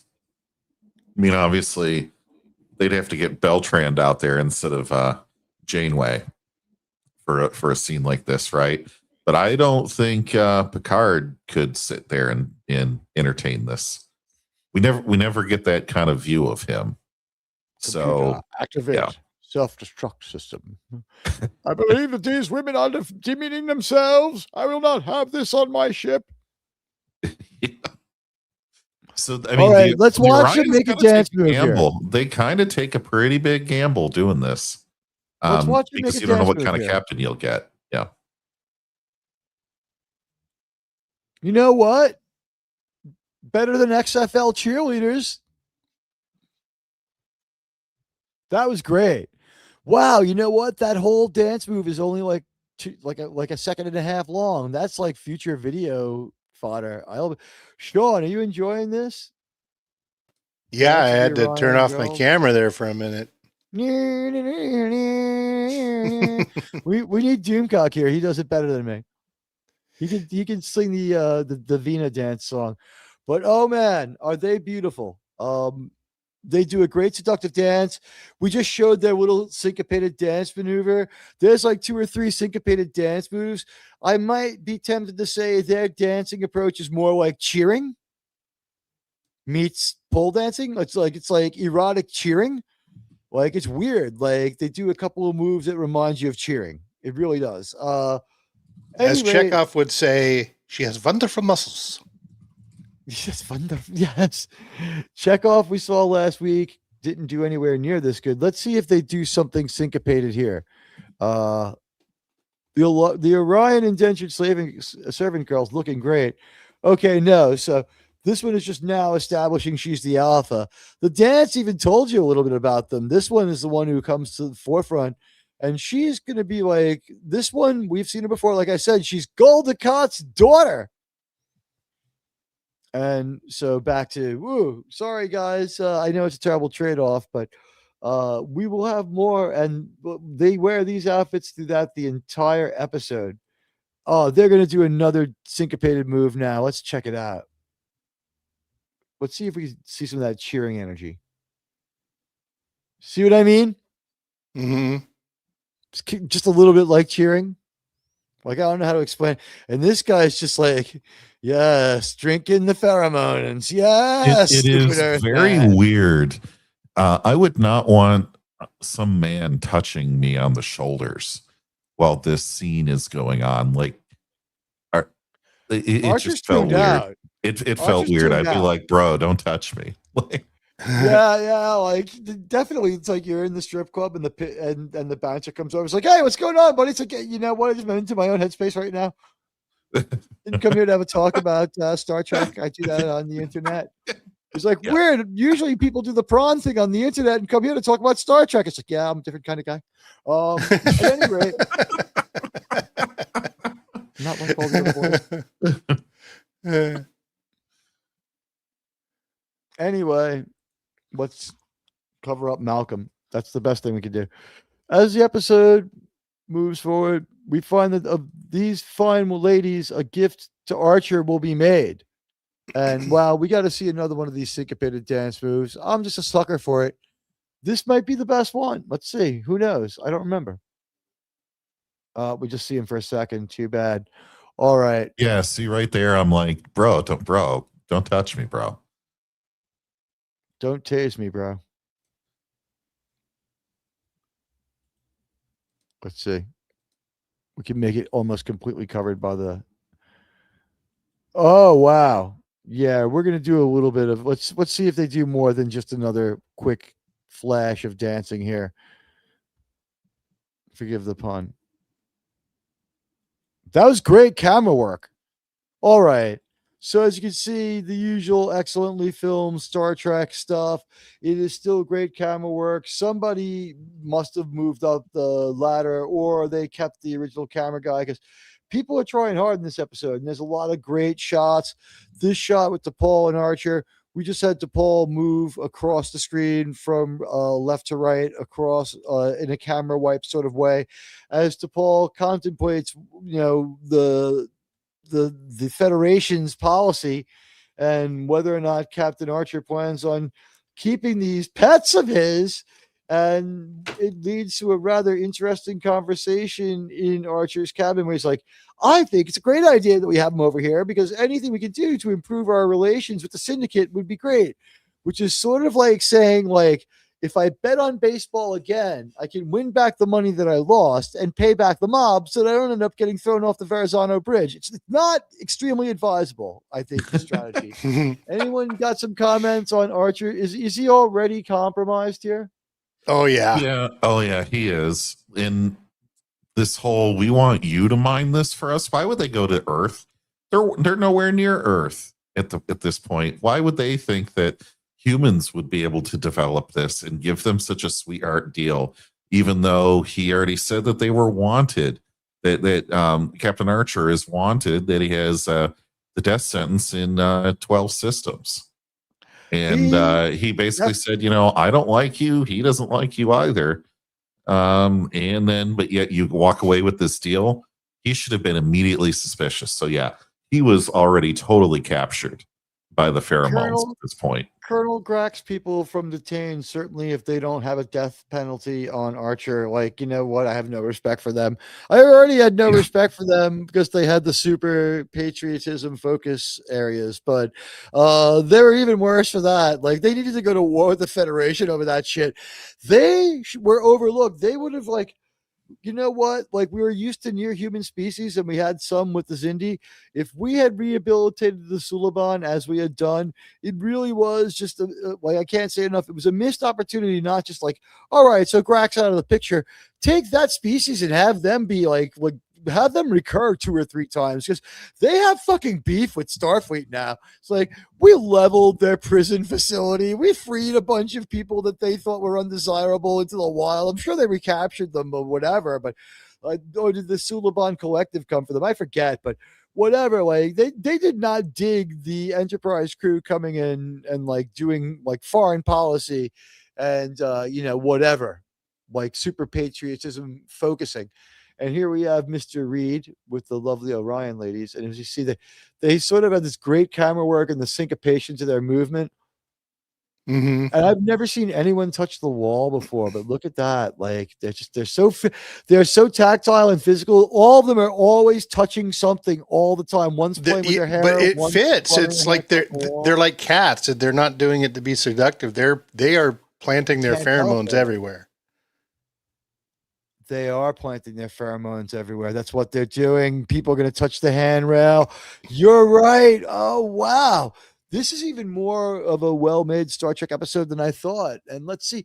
We are going to have to get a little quicker in our analysis, but you know what? Most of the major plot points have been shown. Like, you got it. I've never had a cat. I needed that extra guidance. And here's the scene that we took for our tile. We'll share it with our audience. This is the moment as they walk around, and she's getting her pheromones all over Mr. Reed. He probably already made the mistake of telling him he has access to the armory. Oh yeah. as ship's officer, I have access to the ship's. Yeah. Oh, look at But Malcolm's face here. At what point does this like get mitigated by the ship? Like, don't they have HEPA filters? Don't they have some type of environmental system that's like, wait a minute, you have a noxious substance at 100 parts per million that you need to address? I find it a little bit too technology is below our own current level.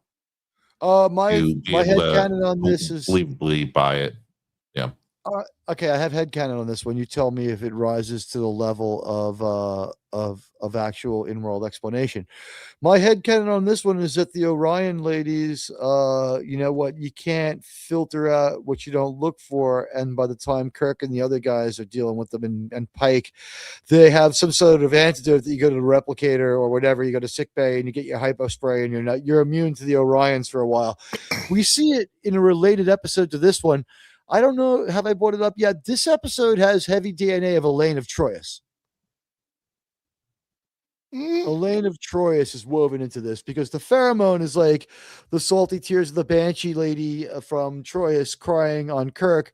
And, lacrimae mandae, the tears of the world. He is, of course, her, humble servant after being cried upon. And this is sort of the same thing's going to happen. And isn't there some like wives' tale, or even maybe it might be factual? I don't know. Do cats emit like a pheromone that can hypnotize some rats and get people to be like overly indulgent towards them too?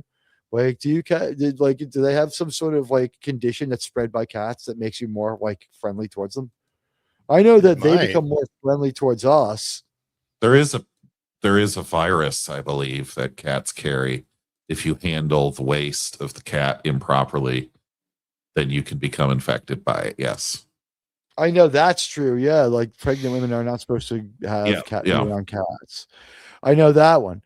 I just, the only side note on that in my personal life, I really hope Snickers, the cat that lives behind the building, comes back. It has like a really great little house built back there and everybody loves it. And it just disappeared. Oh no. It's gone now for like 9 days.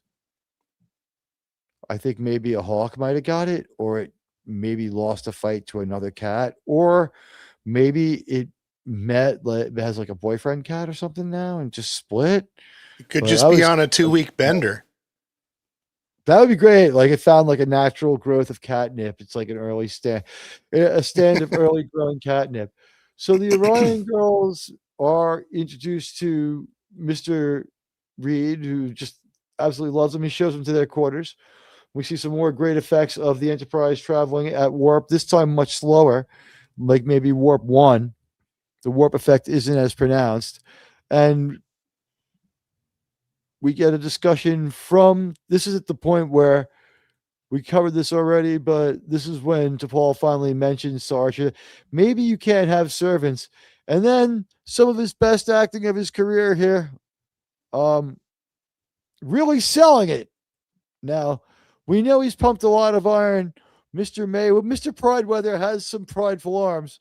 Egotistical, if you would. He is buff as shit. And I do believe that he knows his way around working the upper body. You know what? You can't fake it. Mayweather's ripped. So he says that this is his way of dealing with sexual tension. And you know what? We've seen him sleeveless so many times that when they bring up which species in this as a reference? A Delton? Deltons. Yeah. The Deltons are brought up for reference.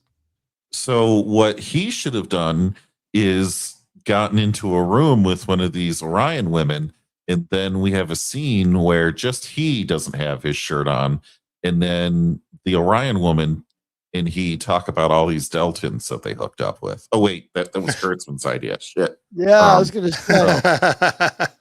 Yeah. By the way, I wanted to say the way that they danced and stuff was really seductive, and the way they were walking through the ship now makes so much more sense. Shawn was totally right. They're touching every surface they could, especially ones that they thought were high contact. They were just like, they were loving that. And like, they did everything but lick the back of their own hand. They were hot too. They were doing a great acting job and they were being directed great. I think it's a fantastic episode. By the way, everyone's good direction. everyone's workout tells you a little bit about him. It makes sense that Mr. Reed would want endurance training, whereas Mr. Mayweather, like he has huge pipes, whatever. He likes to go on shore leave and impress the ladies. Yeah, the ladies. So that's the way it goes. I think that their workouts made sense and told us a little bit about them. And we get the story about the Deltons, like you said. And, you said, why are you working out? He's like, I got to tire myself out or I won't be able to focus my thoughts.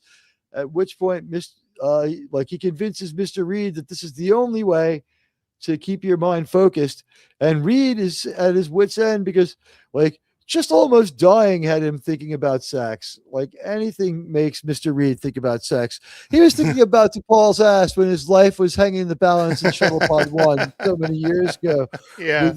With his friend Malcolm. And here he is. To be fair, she does have a nice bum. She has a fantastic bum. But here he is with his friend, former friend, former best friend Mayweather. They gave up on this one and made Mayweather and Reed. They made Reed friends with Trip and sort of reduced the time between Trip and Archer and gave that time to Paul. I guess maybe they were just we can ease up on this romance for a while because this ain't working with Mayweather and anybody. Mayweather has to be a loner. You know what? We're gonna Anthony. Sit down. You know what? We've been thinking about your character. You're a bookish, lonerish type. Strong silent type. You get what we're saying? Wait, you said that I was effusive and always talking about no. We changed direction. It's because we have the eye in the center seat. You're command material. That's why you're taking this serious turn. Okay. Now it involves a serious reduction in lines. Okay. Maybe he didn't get it. I don't know. But Mr. Reed and Malcolm, you see Malcolm now goes over to Mr. Mayweather's workout and starts doing upper body stuff too. He's decided he needs to clean and jerk those weights. I would be taking a cold sonic shower. Meanwhile, in the engine room, we find out that one of these chicks didn't have permission to go there, and she starts talking to anyone who'll listen, but mostly Mr. Kelby. And Mr. Kelby has hung out way too long with this really, really gorgeous chick who has just filled him full of space pheromones. And he's ready to basically do anything. And he's not as with it as he would have been even a couple of episodes back when he was given this promotion.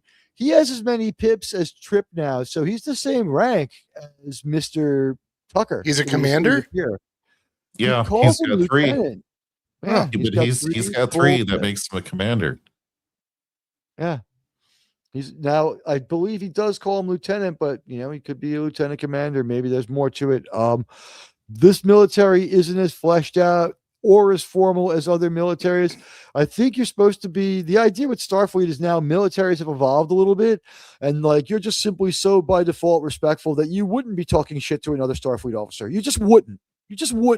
It doesn't matter what your mere grade of command is if it's only a little bit different. There's more of a esprit de corps once you become an officer. And that's why everybody treats O'Brien like shit. Maybe. I wonder if she had a tattoo or something. Which is O'Brien's why an NCO. That's why. In the middle. I think she might have had a tattoo they had to cover up in the middle there. That's why her outfit is different. I think maybe the makeup guy enjoyed making her green. I know I would enjoy that. Also, I noticed one thing they did was they left it caucasoidal color. They didn't do any makeup under the eyebrows and above the eye and on the eyelid. They left that natural. Now, we could assume that they're using makeup, or it's also completely possible that the Orions just look a little different, or the Orion females, What did Kal-El have to say? Hello, Kal-El. I didn't see you come in, sir. An Orion tramp stamp on these chicks would be an unstable label. But yeah, you're on the right path. You guys like that one? Yeah. It's just a barcode. Oh no, sir. What does it mean that I made my ex-wife get one of those? Like what I love about this, here she is touching a surface again. You got to love that. And she walks by the Archer Cochrane engine. Now, this is Mr. Tucker's pride and joy. There's two things in this world he loves. He loves Elizabeth, his phase pistol, and he loves the Archer Cochrane Warp 5 engine. He loves it more than anything in the world. It's set up exactly like he likes it. He doesn't like the tweaks Mr. Kelby's made at all. But look at her. She's touching the hand. Kelby is such a simp. I wanted to slap him. Yeah. He's like on the Space OnlyFans just dumping all his credits onto this girl. He was like, I'm glad we still have an economy in this version of Star Trek, sirs. So anyway, Mr. Kelby, as we can see, they're touching everything in engineering. So that's going to affect the engineering crew more. That's kind of their goal anyway. So serving their purpose, there's a madness to their method. I love that. That makes things even a little more fun. I see she's taking a chance. The female engineering crew are like getting on the male engineering crew. And I love this little moment here as she goes over and she tries to sell that she's just naturally tactile or whatever. She's like, almost like she's selling it. It's like, ooh, the power of the Archer Cochrane Warp 5 engine. Ooh, it's so amazing. I thought the only joke we didn't make was like, I like to feel the vibrations or something like that, right? Like it was almost that level of the 2154 Warp 5 engine. It comes with a variety of interior lights, and it can be yours if the Orion indentured servant girl releases your mind. So Kelby is like, he's forced into the position of being made to look like a simp. That's for sure. He looks like a total idiot because the Orion chicks have plans for him. And at least he's getting some Orion ass, which is what everyone wants. And then we go back to our favorite, not so principled Starfleet doctor. It's Phlox. He's got a few things going on in this episode, including an interesting irritability. And we talked about this on Germ Show a little bit. You know what? My thought is this. Anyone else want to go with me? He has a weird sexual setup for his species. I think the deal is just, for Dr. Phlox, like, sexuality is totally and completely different. And so because these chicks emit like sex pheromones all the time and can make you nuts, that Phlox is just simply very differently affected. And therefore, that's why he's weirded out. And by the way, he's all wired up. He's wired to the ceiling, guys. He's on space stims. Mm-hmm. He has to, because he keeps entering that sleep cycle. And it doesn't like tip him off that he totally is out of the normal rhythm of that. It doesn't tip him off because what happens is he says he needs a sleep cycle, and Hoshi, who has come in because she has a headache, like most of the other female crew members, says, you just had one like a week ago. And what did we find out? Like 1 a year, 2 a year? It's pretty rare. If it's 4 a year, if it's seasonal, it's a lot. Now, we don't need to show you this image. We just love Linda Park. Oh, yes. She looks beautiful here. The hair's getting longer. Is there anything to read into that when all the guys on the ship are all charged up, every woman happens to have a headache?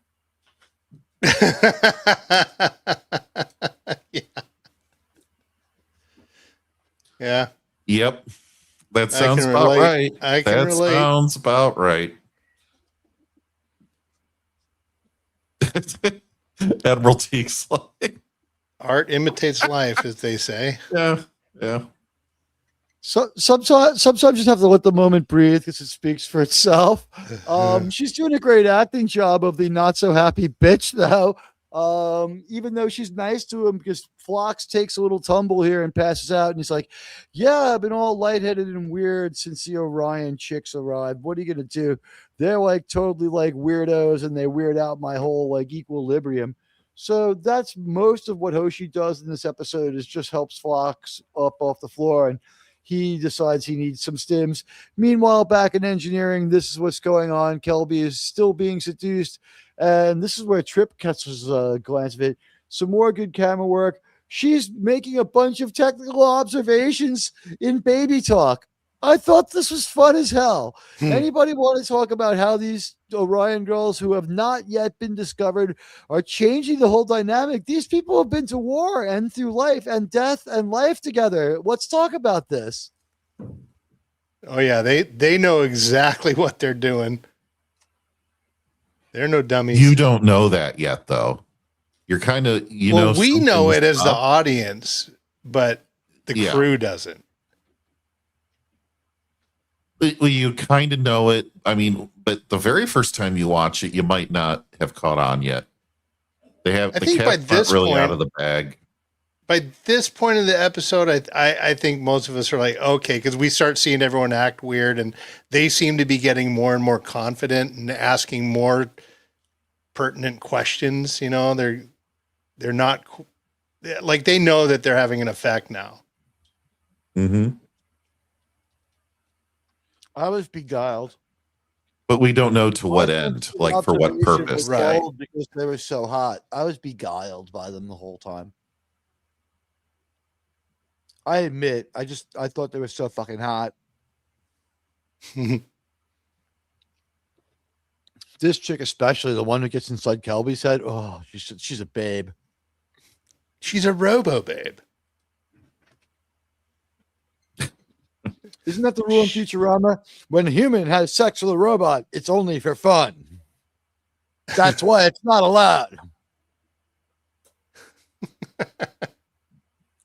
I think so. I can't remember. It's been a long time for Futurama. When they make that functional replicant, I'd just be like, give me Salma Hayek. I'll take a Salma Hayek. So or the joy have a replicant. nice PSA for everybody to watch about that. The PSA from Futurama. Don't have sex with robots. That's a great PSA. I have to have it on hand. I have to show it to Dan weekly. LDG would be someone who also needs to be told not to have sex with AIs. If he could, he would. He's too far gone. He probably has let's face it. He's found a way to the ending of Star Trek the Motion Picture is how he wants to go out. Decker's fate is LDG's preferred. Germ, am I right? Yes, he dreams We're of friends that. with this guy. He would love for that to be his ultimate end. He dreams of it every night. How's progress on talking about a building Skynet? Well, let's just say that the politicians may not have enough time to end the world before he does. All right, so Mr. Tucker gets into Mr. Kelby's face and relieves him. And he's just got enough self-control to get out of the engine room. And here he is. He has great dick energy. He is well cast. He was well cast. This actor did a good job. Yeah, he did. I hated him. I hated him too. Let's see what's going on in our poll. Up to 30 votes. 37% still think this builds on and respects the lore. 20%, a considerable amount, do think that it rewrites it. 20% just think it has no real lore implications. I think it's 1 and 3 are both Orion, are both valid. Guys, if you're a member, spam some member emojis and wake up the chat a little bit. It's been a moment since we've gotten some feedback and, interacting. The votes are great. We'd like to see some more questions. I know we've been a little episode focused, but you know what? These are some pretty hot chicks. So you're going to have to forgive us for some mistakes in the line of duty. This was done out of love of Star Trek, not because we were hung up on these green babes. At any rate, there's my emoji. Boobs. So Kelby, he's got great dick energy. He gets sent back to his quarters for his big D energy and for being a little too angry. Archer goes to his quarters to confront what's her name? Navia, the primary most important alpha. And here's the thing, weird guys. That they call her Navia and she's not blue. That is true. Or Zoe Saldana, which is also or Labia. That is one of the other sisters' names. You know what? Let me ask you a question. First of all, who appreciates this 20th century television and appreciation of the male gaze? Can you see how this in 2018 was poison to the people who wrote Enterprise? Oh yeah. You mean Academy? Those women? No, I'm saying like when they went to go try to work for Kurtzman, when people bought ideas to Kurtzman, can you see what a dick he would have been about to? Oh yeah. This would make Kurtzman absolutely put this moment through the Kurtzmanizer. Absolutely, throwing shit. Kurtzmanizer. Oh, he definitely, like I was saying, he definitely would have inverted this, and it would have been men. It would have been a gay story with all men. We would have seen that scene from Peacemaker. He wouldn't have inverted it. He would have just made it same sex. We could have seen. By the way, the show The Boys ended, so I think that's a good thing, right? There's a final season is over, right? I think I heard that. Season is just beginning. Oh damn! I might have to watch that just to see this year's fish joke.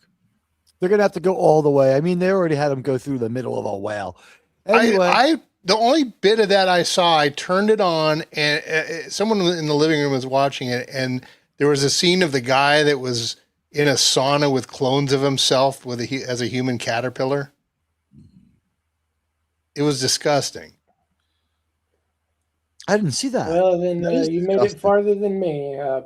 When he was screwing an octopus, that's when I gave up. Oh God, no! I mean, I didn't watch any of the episodes. Like, I literally turned on the TV and that scene popped up. I'm like, okay, this is not. This is not for me. The Boys is really out of left field. A lot of it's amusing, and it's like so hit or miss. Season 1, excellent. Season 2, like a lot of people felt they were taking aim at critics and pundits by having a character who was an actual Yahtzee super soldier as one of their team. And then they, take another season that's more correctional, and the third season is viewed as better than the second. Then I think the fourth season was the one before this one that wasn't so well liked, and that apparently got all woke again. So it has a problem with going woke and back and being sometimes self-hating. Admiral Teague, incoming super chat. Thank you. Good shot, Mr. Carter. RRTNZ says it's been a Trek trope from the earliest days of TOS. The crew goes insane episode where everyone loses their mind, but for one or two who must save the day. This is one of those. Entertaining. Mm-hmm. Plus, this is a million times better than when was it Neelix had to stay awake? Or Neelix did? We won the guide the ship. Was there one with Neelix too? We did one with the Doctor, but didn't we do one with Neelix too? Did Neelix? No, that was 7. Isolation episode. That was 7. I'd rather watch 7 guide the ship alone. She did. The Doctor. Yeah, no, I'm saying that than Neelix. There was one too many Neelix-centric episodes.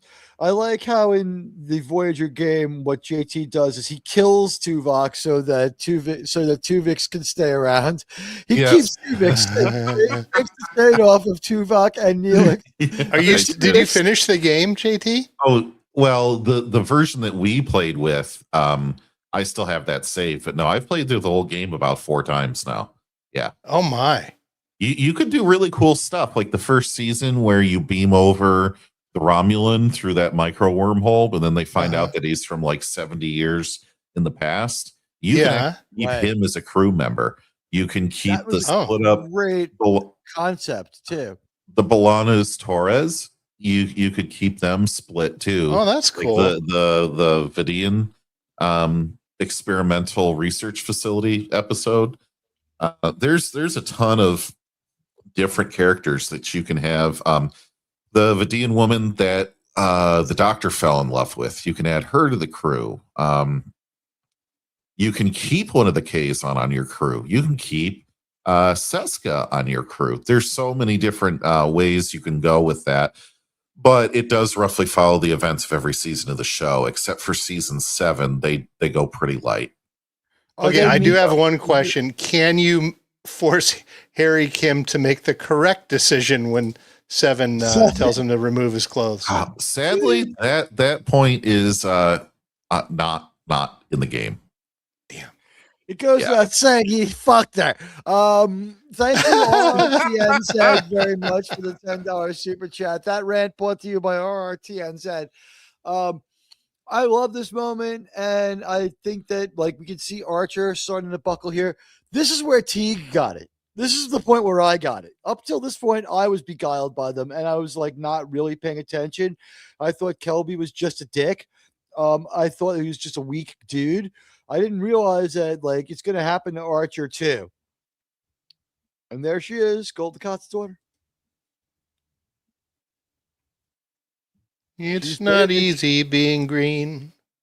There's really not any reason he couldn't hook up with her, and he does, right? Like she finds a way to get in there. I believe Archer does, to get him in there. Finds a workaround. I do not believe Archer finds a workaround. Yeah, he does. He does. Does he? When he comes out after this scene onto the bridge, it's like very clear that yes, things happened. Oh yeah, you're right. Things start really happening here. And the even more hilarious part is Vulcan women have extremely fine senses of smell. So I was like, bro, like take a shower at least before you go up there to the bridge, because T'Pol's gonna know exactly everything. How did Paul that just went down in this scene. By the way, I like how she's like rubbing her hands all over him, like getting him more pheromoned up, and like it worked. Like that little touch that Shawn noticed, I totally missed that. So Archer, T'Pol looked at Archer on the bridge and he just winks at her. Yeah. Yeah. Yeah. It's like I've spent 2 years looking at your hot little ass without getting in trouble. I had sex with Captain Hernandez. This was better. I couldn't tell if I was pleasing Hernandez. She tweezes her eyebrows too high up. It always looks like she's surprised. It always looks like she's having a really powerful orgasm. But she looks great in her plump cat suit. Keep going. I might actually faint on camera. We almost had that last time. So T'Pol warns Archer that he's off the rails, and I believe this is and 10% of the crew are still immune to the effects of the Orion women, guys. 10% of the male crew members are immune. Those are the ones that had been married before. I'm not falling for this shit again. 30% of the male crew members were immune. That's true. That's all the married dudes are just like, I'll look at them and I'll just like think about it later. I'm not going to bring you by the engine room, you bitch. What are you going to do for me first? Oh no, sir. So controversial. Anyway, I thought this is pretty good. They're using Pride Weather quite well here. He's got that icy stare going on, and he's got something to say. As he's trying to keep control, Archer's a little bit pissed off. And this is when he has, is this when they have T'Pol brought to the brig? We're getting close to it. We're getting pretty sick of T'Pol. Reed isn't able to manipulate the controls fast enough. He gets in trouble right away. Gets like shoved out of the way. Archer's, all physical and being like all angry, and he's got a lot of issues with the way things are going on the ship are not pleasing him. He's trying to keep the crew from going crazy, but he's crazy himself. He is now like overdosed on pheromones. And again, as they're walking around the ship, here she is touching everything, making it worse. Pretty soon, they're not going to be able to control anything. And what we find out is in engineering, things are really, really bad. There's been like 3 fights in an hour was one of the things that Trip says, but they touched everything. They were all over engineering. So it's like engineering is like a fucking super infection. It's like a super spreader site or something. Anyway, we see Kelby at least gets laid for all this. He's going to betray his country. At least he gets laid. So for Kelby, it was all worth it. Kelby, I guess, was worth it. He does. Well, it's worth it because he has no repercussions in the end. Archer understands because Archer almost gets them all killed too. So she convinces him here. He'd be a bit of a hypocrite to go after Kelby when he did the same thing. Oh yeah, I'm just saying. But though that Kelby, really does get away with it because nothing bad ever happened to him. He probably gets sent over to Columbia. He's not staying on that ship, as we said. Right here, we see that Trip has discovered that Kelby has sabotaged the Archer Cochrane Warp 5 engine. This is the best the engine's ever looked.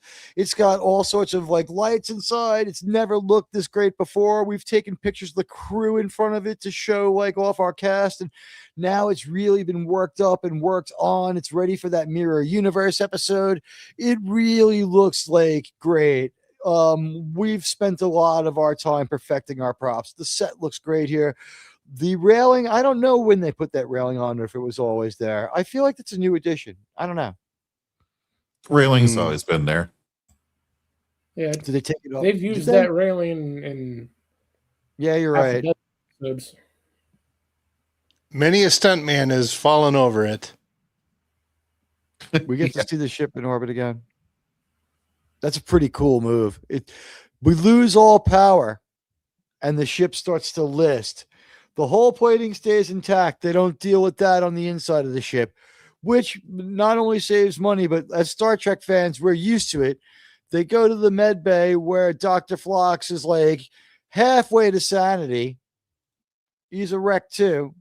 They strap down Kelby. And Archer's yelling and screaming at him. He's losing it. He's telling him, why did you do it? What did you do? Tell us how to fix it. What the fuck did that bitch do to you? What did she say? And the doctor is extremely irritated, which is out of character for his usual good cheer, tells Archer to back off and calm down and says, his adrenaline is dangerously high, which means like his life's in danger. And so his adrenaline is through the roof. He's like, I just want to go back to engineering. And they call it the George Floyd level. As he steps over to inject him, the doctor out of character yells, "Shut up!" And Kelby's out for a moment. At this point, Archer kind of conferences with. Yeah, he does kind of do the patent to him, doesn't he? Yeah, he gets the patent treatment. Let's do it for the fun of it. We didn't do it yet this week. I was looking for it. It's in the middle. It's like exactly in the middle. Oh, okay. It's above Tuvix.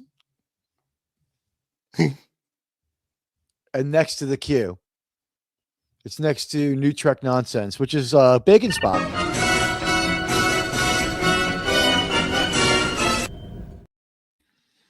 Guys, we're almost done with our episode. There are more events, but the plot has pretty much come to full culmination here. The conflict to try to unsabotage the ship is what happens next. At this point, the ship has been sabotaged by Kelby under the control of the Orion slave girls, and our pal Dr. Phlox has just knocked Kelby out to save him from his own adrenaline spike that's through the roof. And they're now looking at the adrenaline molecule, the pheromone that the Orion girls emit. They've been putting it everywhere. Every time you're around them or near them, they're touching everything. It's all over Archer. It's all over his crotch. It's all over his neck and face. He is just swimming in in pheromones. Kelby too. He had sex with one of them too. He's out of his mind. Kelby and Archer, like Archer showing, why he's captain. He's much, much mentally stronger, but he's kind of on the verge of losing it anyway, even though Kelby just done. Kelby's done. He's getting a Section 8 maybe out of Starfleet for this one. There's a deleted scene where T'Pol asks Phlox, like, what have you done? And Phlox says, well, I showed him the pictures of Rosie O'Donnell and it had no effect. We got to get something strong.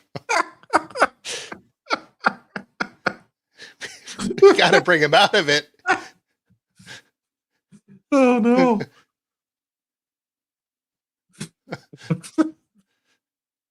Bring out the Elliot Page pictures. You know what? The way you resist the Orions, you think about baseball. That's yeah.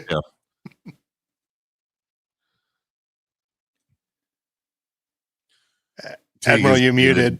Yeah, he's muted. If I think about baseball, it's the 30th anniversary of the 96 Yankees and the 40th anniversary of the 86 Mets. I'll just end up like being all like excited anyway. So they well, then just think of last season. Yeah. Fuck you. The Dodgers are an evil empire. The idea just think of the Jets. Think of the Jets record and you'd be okay. The idea that the Jets are a good football team are lies straight from the pit of hell. Just like evolution. Anyway, things have gotten pretty out of control. We've put some Makos at the door. T'Pol and Trip are the only two who aren't affected by this. And Archer confronts the Orion girls in the brig, and he's like, this is a communication device, and she's like, we used it to call our space pimp Harasar, just we wanted to make sure we were okay. It's just checking in on us. Why? And I'm thinking, yeah, they weren't exactly banned from having communication devices. This is showing how worked up Archer is. It's like, why do you have a communicator? It's just like almost jealousy. It's like, it's not like Starfleet captain level. He's doing what he has to do as captain, but it's being amplified by his exposure to them.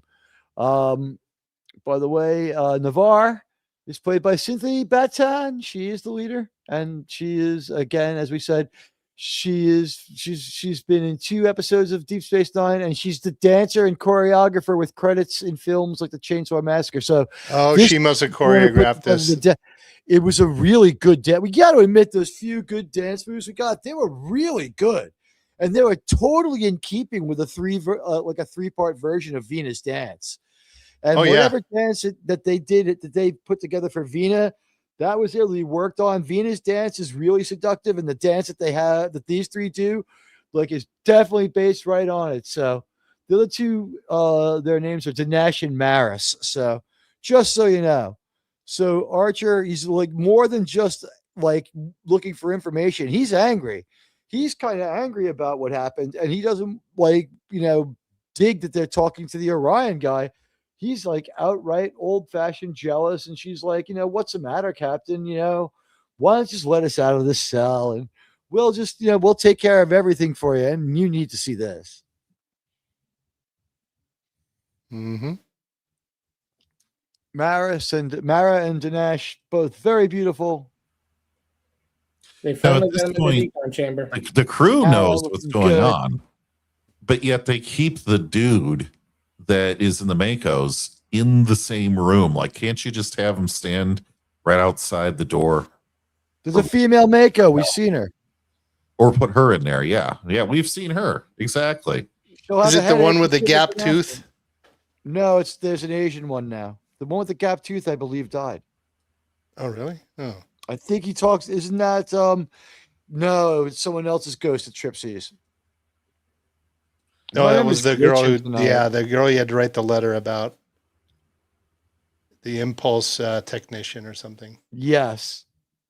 Regardless, we know they have at least one female Mako. Put her in there. Make sure no one breaks in, right? And they don't do that. And it's this is when if Archer was in his right mind, he would have put T'Pol in charge. Mm-hmm. Or T'Pol should have assumed command, is what she should have done. She really could have gone to Dr. Phlox and said, relieve the captain of the command. We've never done that in this show, though. Yeah, one time in the Zindi episode. Yeah, with the insectoids. Yep. Yeah, they finally ended up relieving him. But didn't it take everybody and the doctor? I don't think they had a procedure for it. They kind of made it up on the fly. Right. I guess we're showing how it developed later, because when they have the disagreement during games as a Triskelion, Spock is like very quick to like bring them aside and be like, listen here, you're not going to question me. And like the same energy with Data and Worf. He's like, you're not to question my orders in front of the crew. Dick. It's like, I will great scene. I will go commit the Heckbar now, Commander. But it was dumb that they didn't do what they should have done here. And, it kind of insults the viewer by just letting them get out of prison so easily, or getting out of the brig like they did. Yeah. Archer is just fuming here. Bakula is just like really he's killing it in this episode. And look at the Mako. He's just like, I wonder why they decided not to turn on the HEPA filter from the cell. Like he's able to, exactly why it would affect the guards. I guess it's just, they're recirculating the air. They hadn't, you can't filter out what you don't know about is the only possible explanation, because we don't necessarily remove this power.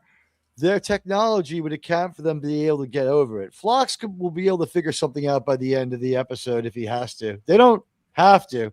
They get out of it in a slightly different way. Well, how do you filter out pheromones? I mean, humans give off pheromones. It's not just. You can take the nasal suppressant like T'Pol has. You can make like a medical version of it. You could have them wear some kind of a mask. If they put their spacesuits on, they're all set. Remember, they can put their spacesuits on and start calming down right now. Archer wanted to put on a HEPA filter, but the green girl said she was on the pill and not to worry about it. Oh no! I can count to 28 really good. Who needs birth control, Captain Archer? I've got rhythm. Maybe we'll have a half Orion Archer offspring in Star Trek United. We know he nailed this Orion chick, and we want him to. Come on, this captain is he's a man's man. He's really cool. He saved the entire Earth from the Zindi, and now the stakes are a little bit lower. Maybe no one's going to die, but the ship's going to get ransacked. We're going to lose a technical edge, and we're going to make the Orions into even more powerful of a problem. And I want to throw this question out there for my team right now. I just want to ask you guys, as I remove the Orion chicks from the screen for a moment, I just want to ask you guys, this is our away team, the Orion girls, but the question here would be, are they also, are the Orion girls are they not just the away team? Are the Orion girls the brains behind it, or there are even smarter Orion girls back on that ship? Probably option B. I think it's B. I think our away team is the smartest shit, and they're more than a match for our crew, but they're not even in charge. This is just our away team. Because if they send all the smartest people on, then the men would not be under anyone's control on the other Orion ship. They sent over their version of Reed, Hoshi, and Mayweather. Sure. Although not their version of Mayweather. Well, one of the things that I missed, I think they missed an opportunity that would have been funny. But this isn't the Orville. In the Orville, what they would have said is, half of the female crew members and 10% of the male crew members have reported to sickbay with headaches. If you get it, you get it. Yeah. The other 40% are just having a bad day. We're back in the engine room. Yeah. We're back in the engine room. She looks beautiful in her outfit. Great outfit for T'Pol here.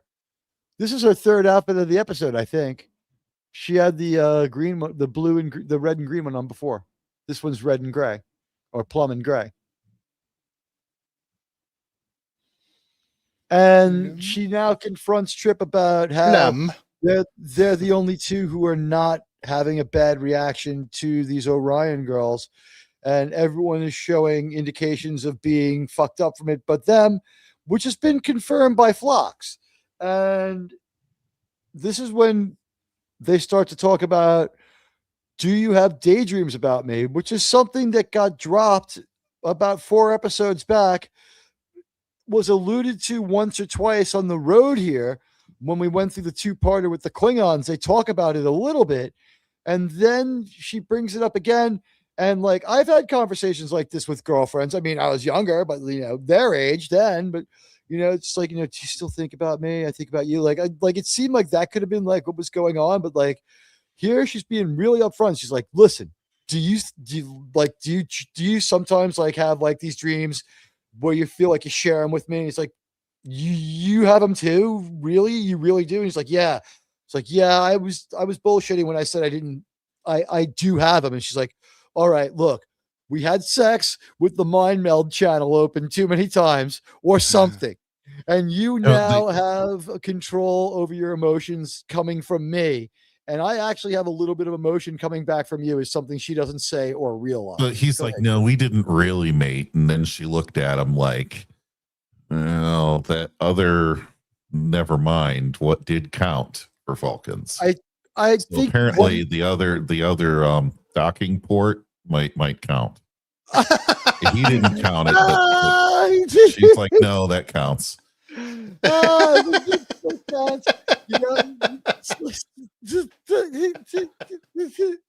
All right, like let's just put it this way, guys.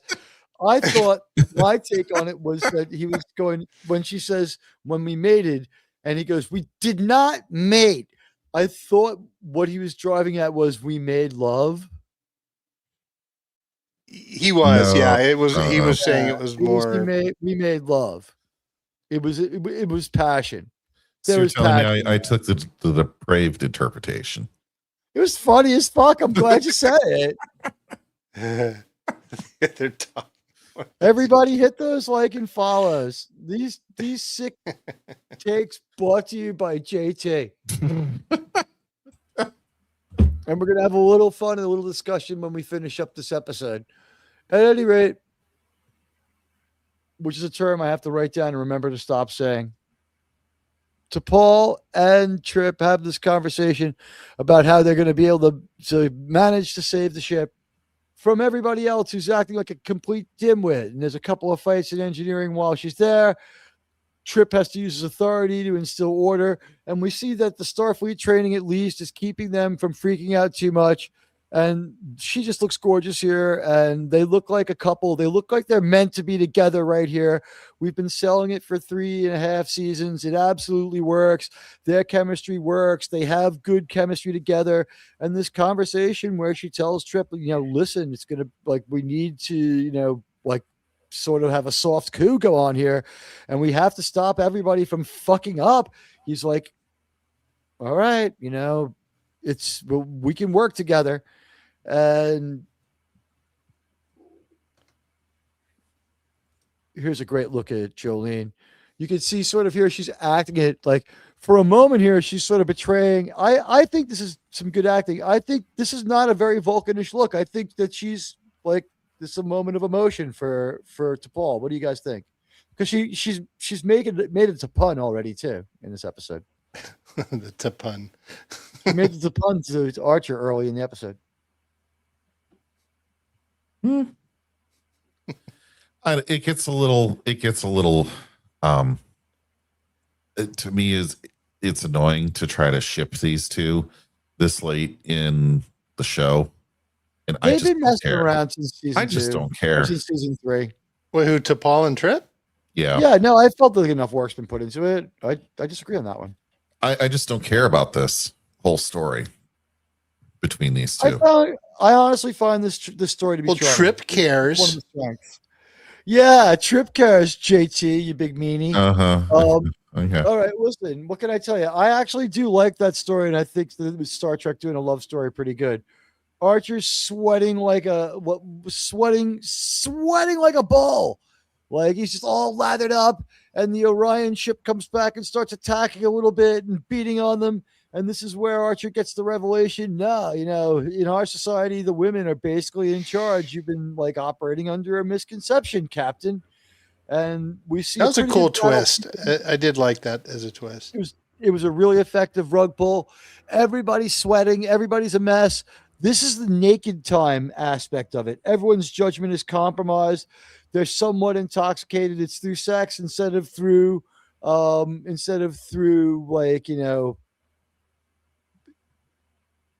like traditional alcohol like intoxication, but everyone's inhibitions are lowered, and this time it's just aggression. Everyone's aggressive and just, like out of their mind, and like all the male crew members are losing it, and all the female crew members just have migraines except T'Pol, who's well, we've seen this several times though. We've seen it in TOS twice with Mud's women and the Elan of Troyes, and in TNG there was the perfect mate.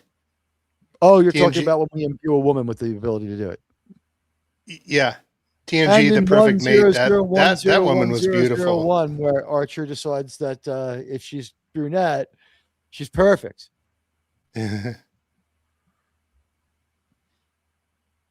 the first time we've seen Captain Archer, aside from Captain Hernandez, go for a brunette. Every time we see them reach into his mind and pull out the perfect female type, they either get the same actress or a lookalike for her. They use the same actress twice and a lookalike 3 different times. Who was the girl that was he fell in love with on Risa? I believe her name is Stephanie Nizilicki. The actress's name is like Stephanie Nizilicki, I think is her name. She had a really weird name, so I remembered it. She was cool. The name of the character. It was just like Captain Holiday. I liked her because she was like not like a super. She was more Archer's age. Which was you're right. This does feel very Mud's women. Well, I think Archer Hoshi is very age appropriate, because I'm old. So I like that idea. And I think that, a girlfriend of about 30 would be just about my age, like half your age plus 7, right? So 31, 32. At any rate, when they talk to the Orion, yes. We talk to our Orion friends, and we have a bit of a space battle, which we'll let you see. And the ship is grabbed by the grappler of the Orion ship and is in tow as it has no power. And now it looks like the Orions are going to grab it, strip it, and get all the tech on the Enterprise, which is amazing. To think that we've come this far and we're going to lose it all to these 3 BIMs. And that's basically the vibe going on in the bridge as Archer tries to recover. And he's getting a little more under control and making slightly more rational decisions. The Orion's girls have been isolated.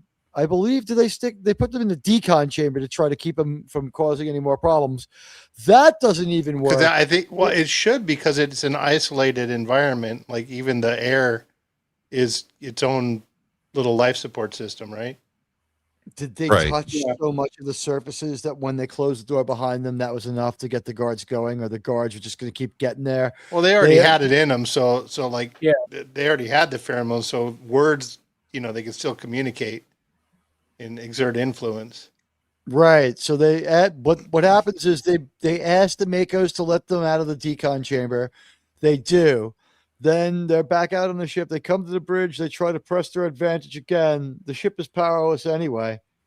And, she's trying to get Archer to succumb to her ways. The ship is being towed. The only person with any sense of what's going on are the 3 Orion girls, Trip, and T'Pol. That's our power dynamic. They're going to try to capture the Enterprise. That's the stakes here. And finally, Trip comes to the bridge. He's just basically had enough of this shit. There's only been a couple of times in all of Star Trek history where I've seen someone point the phaser at someone with this level of contempt and disdain. Once was in Chakotay. She aimed it at the lungfish that were Archer and that were Janeway in Paris on that weird planet that NuTrek will bring us back to before it's all over, I'm sure. And the other time is now. So, I've had enough of this shit. And we find out that we've made a decision late in the show with the phase pistols. When we fire, stun is now red. Hey, Deadman Walking's here. Deadman is Hey, here. Deadman. Sir, good to see you. Hello, sir. It's good to see you.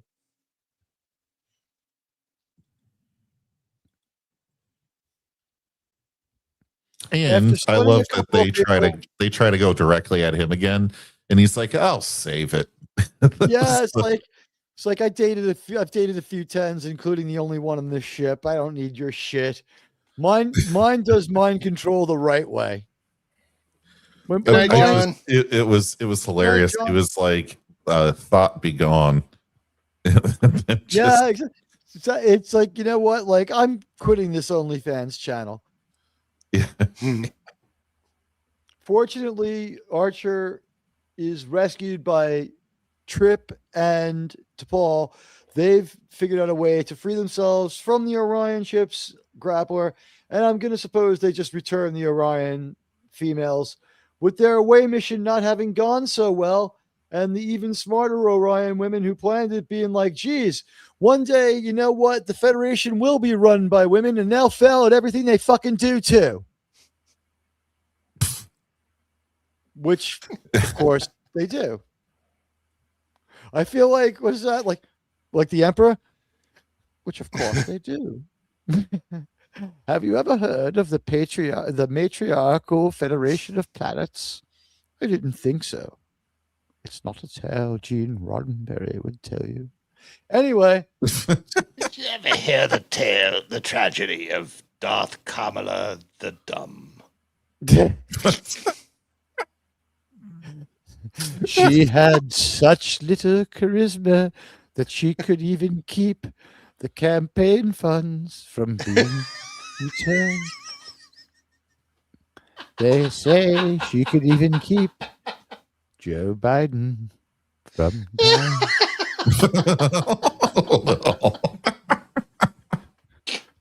She was so powerful with the dark side. Sorry, I couldn't help it.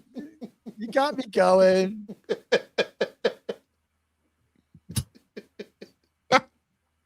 This stream will, of course, be on this The campaign fund slide just killed me.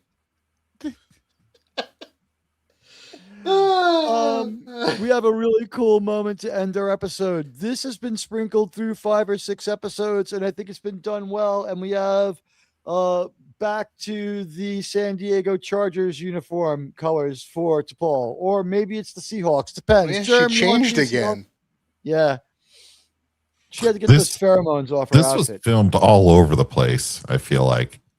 I think everyone had to wash their clothes and bedding. Wait a minute. Well, this is supposedly like a day or so after. This is at the end, right? And we could assume they've adjusted their HEPA filters and gotten some. Yeah. This is a day or so later. That's fine. She changed.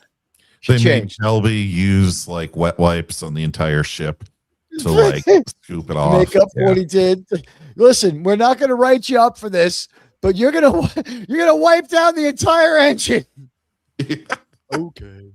2 weeks to slow the no pheromones. dark ball, please, for the love of God. 2 weeks to slow the Orion now. There's a mall show. Spread. Should we hate watch that? Yeah. I have a funny feeling they're going to fail horribly. But Shawn, aren't you going to might be good. Anyway? It's not going to be good. It's not going to be good. Is it coming on Disney Minus? Yeah, in a couple of weeks. What, is it animated? We're getting nope. It's live action. No, it's animated. Is it animated? If it's animated, it might be okay because Maul was always pretty well represented in the animated sphere. They earned the resurrection for the animated, but then to bring him into live action as the resurrected Maul, like we never should have seen him again. His fate should have been decided long before he got cut in half, and then we bring him back, and then he lives another 40 years or whatever. Get the fuck out of here. Well, who knows how long that species lives, but it's cool to do. You could do more crazy stuff in animation and get away with it. What happens when they redo Star Trek with the right cast? You know what I mean? And they have like Juanita Solo, and Leia Skywalker. Take Prince Luke. Well, we got Juanita Solo in that stupid game. Yeah, we did. Outlaw. Yeah. Yes. It was more like Bleach Blonde Ripley. It was like the worst features of Jodie Foster and Ripley mixed together with broken teeth. It's like just did not work for Star Wars Outlaws. So she talks to Trip about their bond. She talks to him about how she doesn't think he should leave. And he's like, my career and my future are on the Columbia.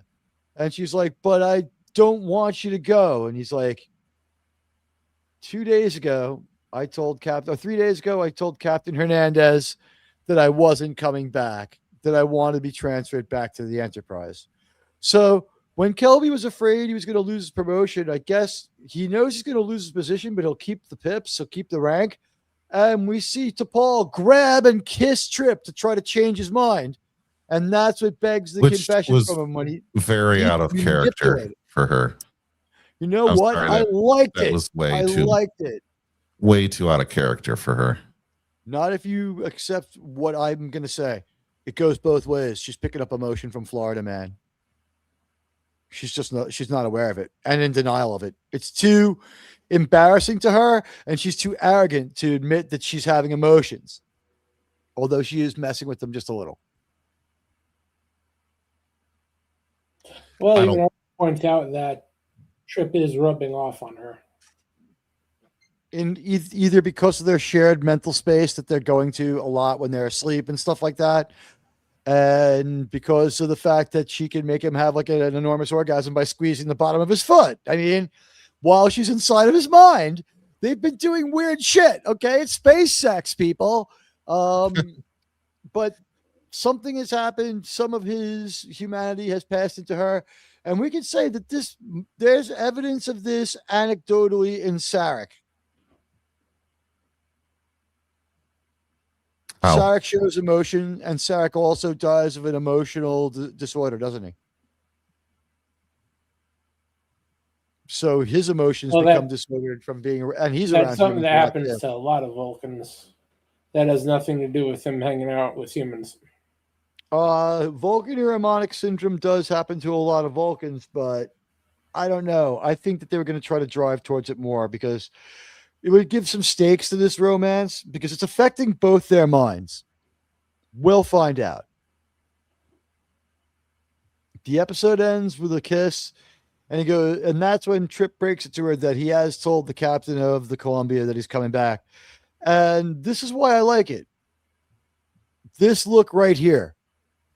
She goes through a pure emotion, then catches herself, becomes more Vulcan, then a mix of both as she analyzes and synthesizes the emotion into her Vulcan mindset.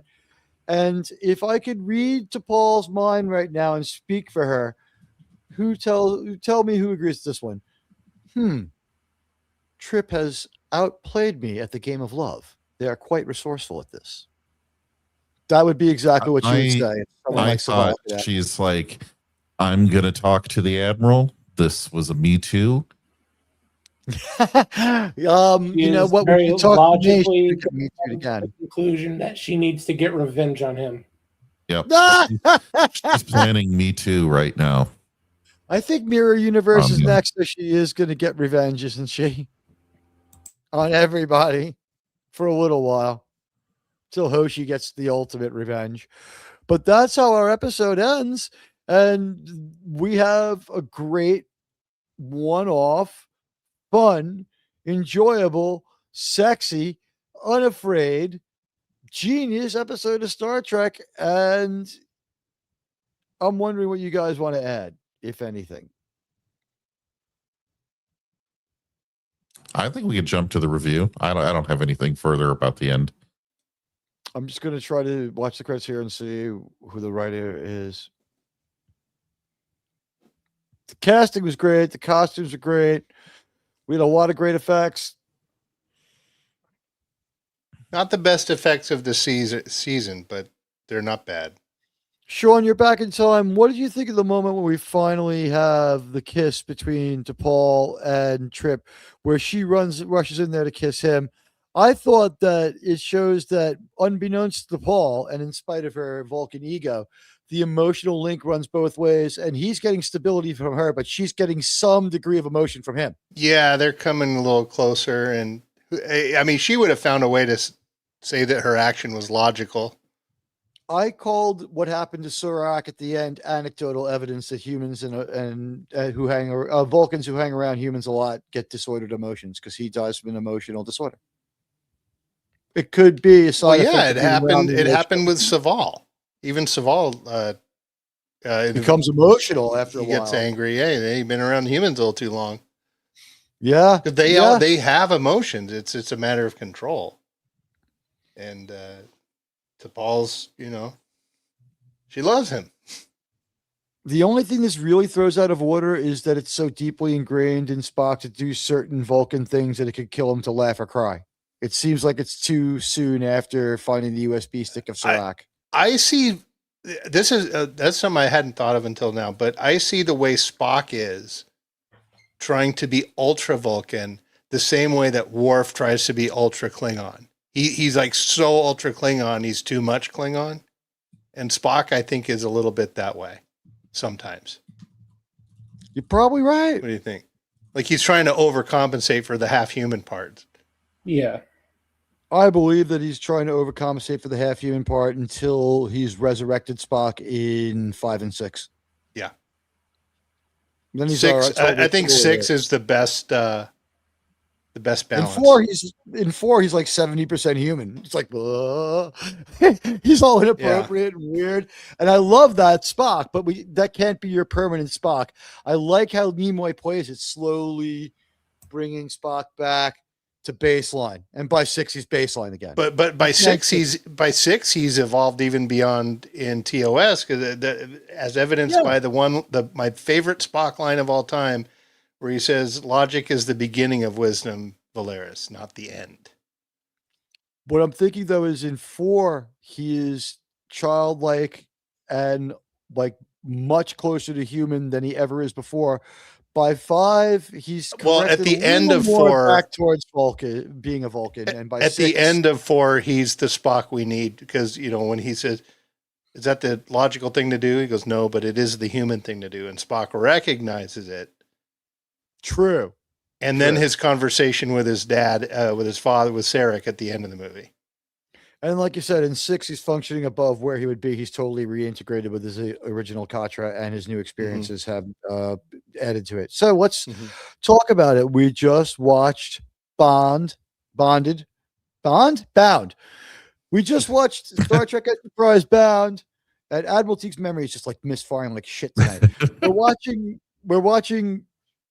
We just watched Star Trek Enterprise Bound, and we're all going to give it our grade and decide whether or not this was an entertaining episode. So let's start with Resolute Germ. I think I'd give this one a B+. Nothing really stands out except for the 3 obvious things on the screen. Other than that, nothing really notable about the episode. It was very, very good eye candy. It is very good eye candy. I just got a signal from the planet coming just in time to do our ratings. We seem to have, it's not pre-animate matter. We've had this pattern through the buffer enough. We recognize it right away. It's Mark D with the C. We're going to beam him right to the bridge. Here he comes. Hello, sir. Hey. Hail to everyone. Yep. Sorry, I was playing Royal Fizbin with the family for the Easter holiday. So we just finished. And it wasn't a Tuesday night, so I didn't do that well. But yeah, we were playing cards and hanging out. So, and where are the green women at? Oh, now I came to the right place for the green women. But first, I wore this not just for JT, but for you. I too have my D hat on. We're all rocking the big D energy, aren't we? The big D. Oh, I better get my Enterprise going here. Better get my big not D here. Well, JT's got an Enterprise now too, Mark. I do. Yeah, indeed. here. Yeah, I do indeed. We're gonna take a look at that. We have a whole bunch of stuff after we get done with the reviews, but let's start with Resolute Germ. We're going to we just watched Enterprise Bound. It's season 4. We're getting down to the final few episodes, and we'll start our reviews with Germ. Germ, what did you think of this episode? Yeah, as I was saying, B+, nothing really special except for what you see right here. The stuff with Trip and T'Pol was okay. It was probably a little bit overdue because they had been building on that relationship for about 3 seasons now. Everything else was eye candy. And tasty candy at that. Very. So would you say 87.9 there, Germ? Or fix your avatar there, Shawn. Yeah, sure. 87.9 sounds good. We can't add that 0.1. Shawn, why do I see the? Oh, there it is. Okay, cool. Yeah, I just forgot it to changed take off on There's a lag between when you changed it in real life and when it changed on the screen in front of me too. Because I looked down, I looked at the screen and you still had the old avatar. When I looked down, like, oh, okay. It was weird. So like, I forgot to turn off my out of office there. Yeah, don't worry about it. My ooh. Yeah, your ooh, yeah. Okay, so acronyms. Let's move down the totem pole from Germ to Shawn. Shawn, what did you think of Enterprise Bound? If I'm sorry, bless you. If it's those green women, yeah, pheromones. Let me get a little water. Okay. A couple of weeks ago, I was kind of down on this episode, and then I went and rewatched it, and it creeped up a little bit. And then after our discussion today, it's creeped up a little bit more. So I'm going to give this just a B, 83. I'll give this an 83. There's a few things in the episode that kind of bug me, but in a good way, in that they really do kind of bring back a lot of the stuff we saw in TOS. Some of the silliness or some of the plot contrivances that we see are very TOS. It's very kind of sometimes convenient plot that happens, but it's in a good way. This isn't killer science fiction. It does good homage to the lore. We expand on the Orions a little bit. I really like that twist at the end where we learn it's really the women that are in control. Just in so much as they want this to happen, they want that to happen. They may not necessarily know how, but they know how to get people to do what they want and let them figure it out. Kind of like a CEO. Yeah. Decent episode. It definitely watchable for sure. Okay. So I give this an 83. Wow. Okay. There's probably going to be some divergence here. Let's go, which was the name of the last episode we watched. Let's go with JT for the next weigh-in on Bound. Go ahead and give us your opinion. Sure. So I did appreciate some of the reversion back to TOS in a lot of ways, which is where obviously the Orions and the nod to that whole introduction scene with the Orion women and the whole eating component and all of that. I liked the sets that looked much more TOS than what we would see in the TNG era. That ship felt less sterile than a lot of other things. So there's some good stuff going on here in the costume department. The set department, set design was good. It did feel a little bit too much like a Mudd's Women episode for me, where we're not. Yes, we have these Orions here with us, and we do learn something about the species, I suppose, but there's nothing really forward, like a Star Trek lesson or moral being portrayed here. I think the 3 women we see on the screen are meant to carry this episode much further than it was supposed to. And I also get the sense that the writers wanted to balance out the eye candy with a women's relationship story with this whole kissing between T'Pol and Trip, and that seemed a little too soap opera, not Star Trek and not Vulcans. And look, you may like the romance story. It just felt like that. It felt like something more suited for Hallmark than it would for Gene Roddenberry Star Trek. So to that point, the weak plot, the inability for the crew to adapt made them stupid, and it felt like it made me, the audience, need to be stupid to go along with some of these things. Grab a dang HEPA filter. I give this a C-. 71. Wow. Oh, Admiral, you're muted again. So he is strict. I like to call him the Russian judge. Yeah, I JT's a little more on with it. Like, I kind of felt very much like JT did, and then just analyzing a little more. I guess I just started giving a little bit more bonus points. But I wanted to play Mark the sound here, which fits my review. Nice. Not thrilling, but nice. That's essentially my thoughts on it. Okay. Well, I mean, it's Mark's turn. Mark, why don't you give us your opinion on this episode? Guys, I get my brother-in-law got locked out. I just got to deal with him. Give me 2 minutes. Oh no, he's got to get a key to the house. Yep. No problem. Hold on, I'll be right back. I got to beam out. You know what? While we're waiting for Mark, you know what? Really quick, I did a little research. You know what? Let's just take a guess. How much do you think the national average for a gallon of gas was the week of April 18th, 2005, when this aired? 21 years ago, almost to the week. We're really close. $1.92. 202. You're both wrong by a whole lot. 223 and ended the week at 228. Went up all week. Terrible fucking week. Wait, 202 is not that far off from 220. I thought you 10%. Yeah, you're by percent, yes. By today's money, no. You're right. In money, no. In percent, yes. I did win the showcase showdown with that bid, though. You did. That's true. You win a new car.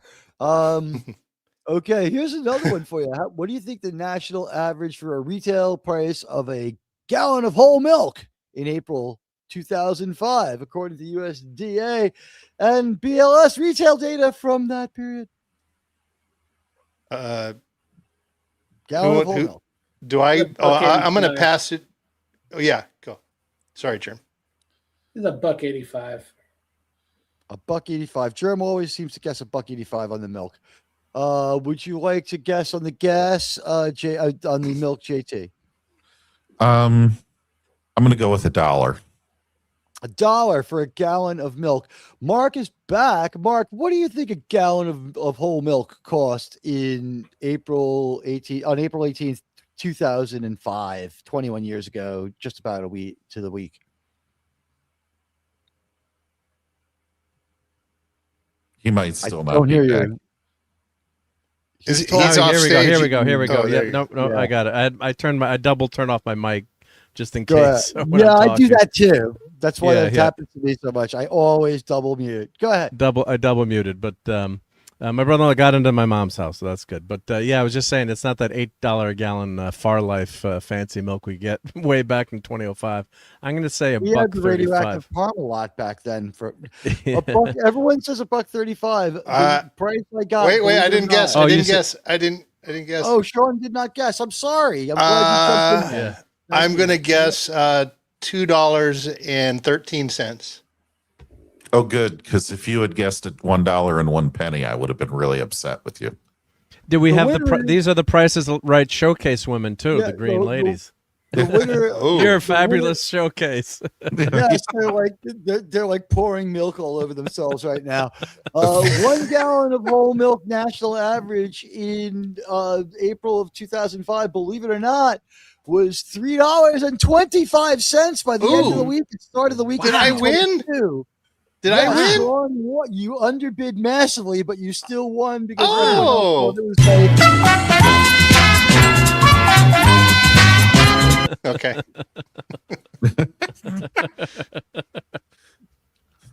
Shawn, you're not jumping up and down enough. You want a green lady. So, milk 322 per gallon, gas 224. Wow. Guys, with gas, half the ladies that jump up and down on that show now are hitting themselves in the face. Here's a little life hack for you guys. Whenever you guess the gas and it's a lot higher than you thought, the milk is definitely going to be higher. Right. When the gas goes up, the milk goes up really soon thereafter. See, I usually think they're about the same per gallon. Like, well, remember they're closer. They're closer than they. Yeah. It takes like almost 2.5 years to cross the Atlantic Ocean, and so the new oil isn't here yet. But they've already raised the price because, as we all know, the Earth is 450,000 miles around. And by the way, what's number one on Billboard? The sun, I think, is a lot farther than that. The moon is 280,000, but 280,000 miles away. Yes. What's that saying? Why buy the cow if you can get the milk for free?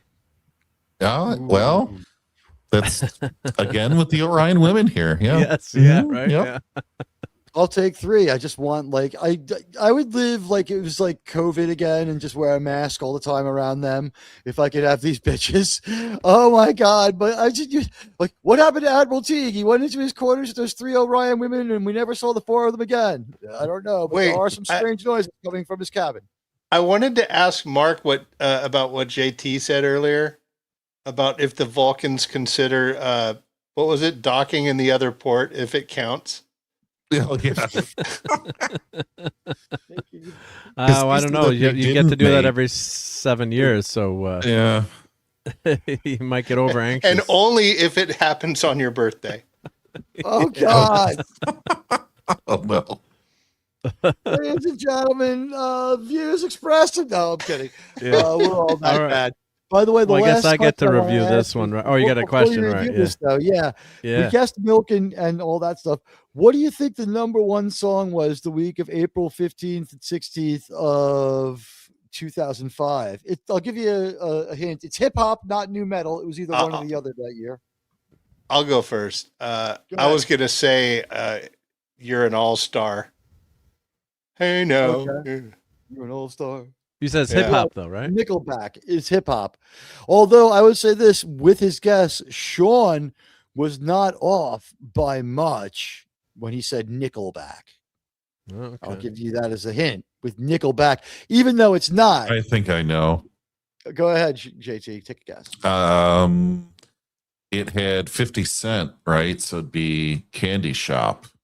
There you go. It was Candy Shop by 50 Cent. One of the least memorable It's not fair. I was in high school. I was graduating high school like a month after impressive. that. So No, that's that's how still I impressive. still know. That's how I know. You're so young. By the way, I don't know any of the music now. So if they even make new music, I wouldn't even know. But I don't even know if I know that song. when you were listening to that song, were you trying to sneak into the theater to see Amityville Horror with Ryan Reynolds? Because that was the number one movie that week. no. Goodness no, but I was 18 when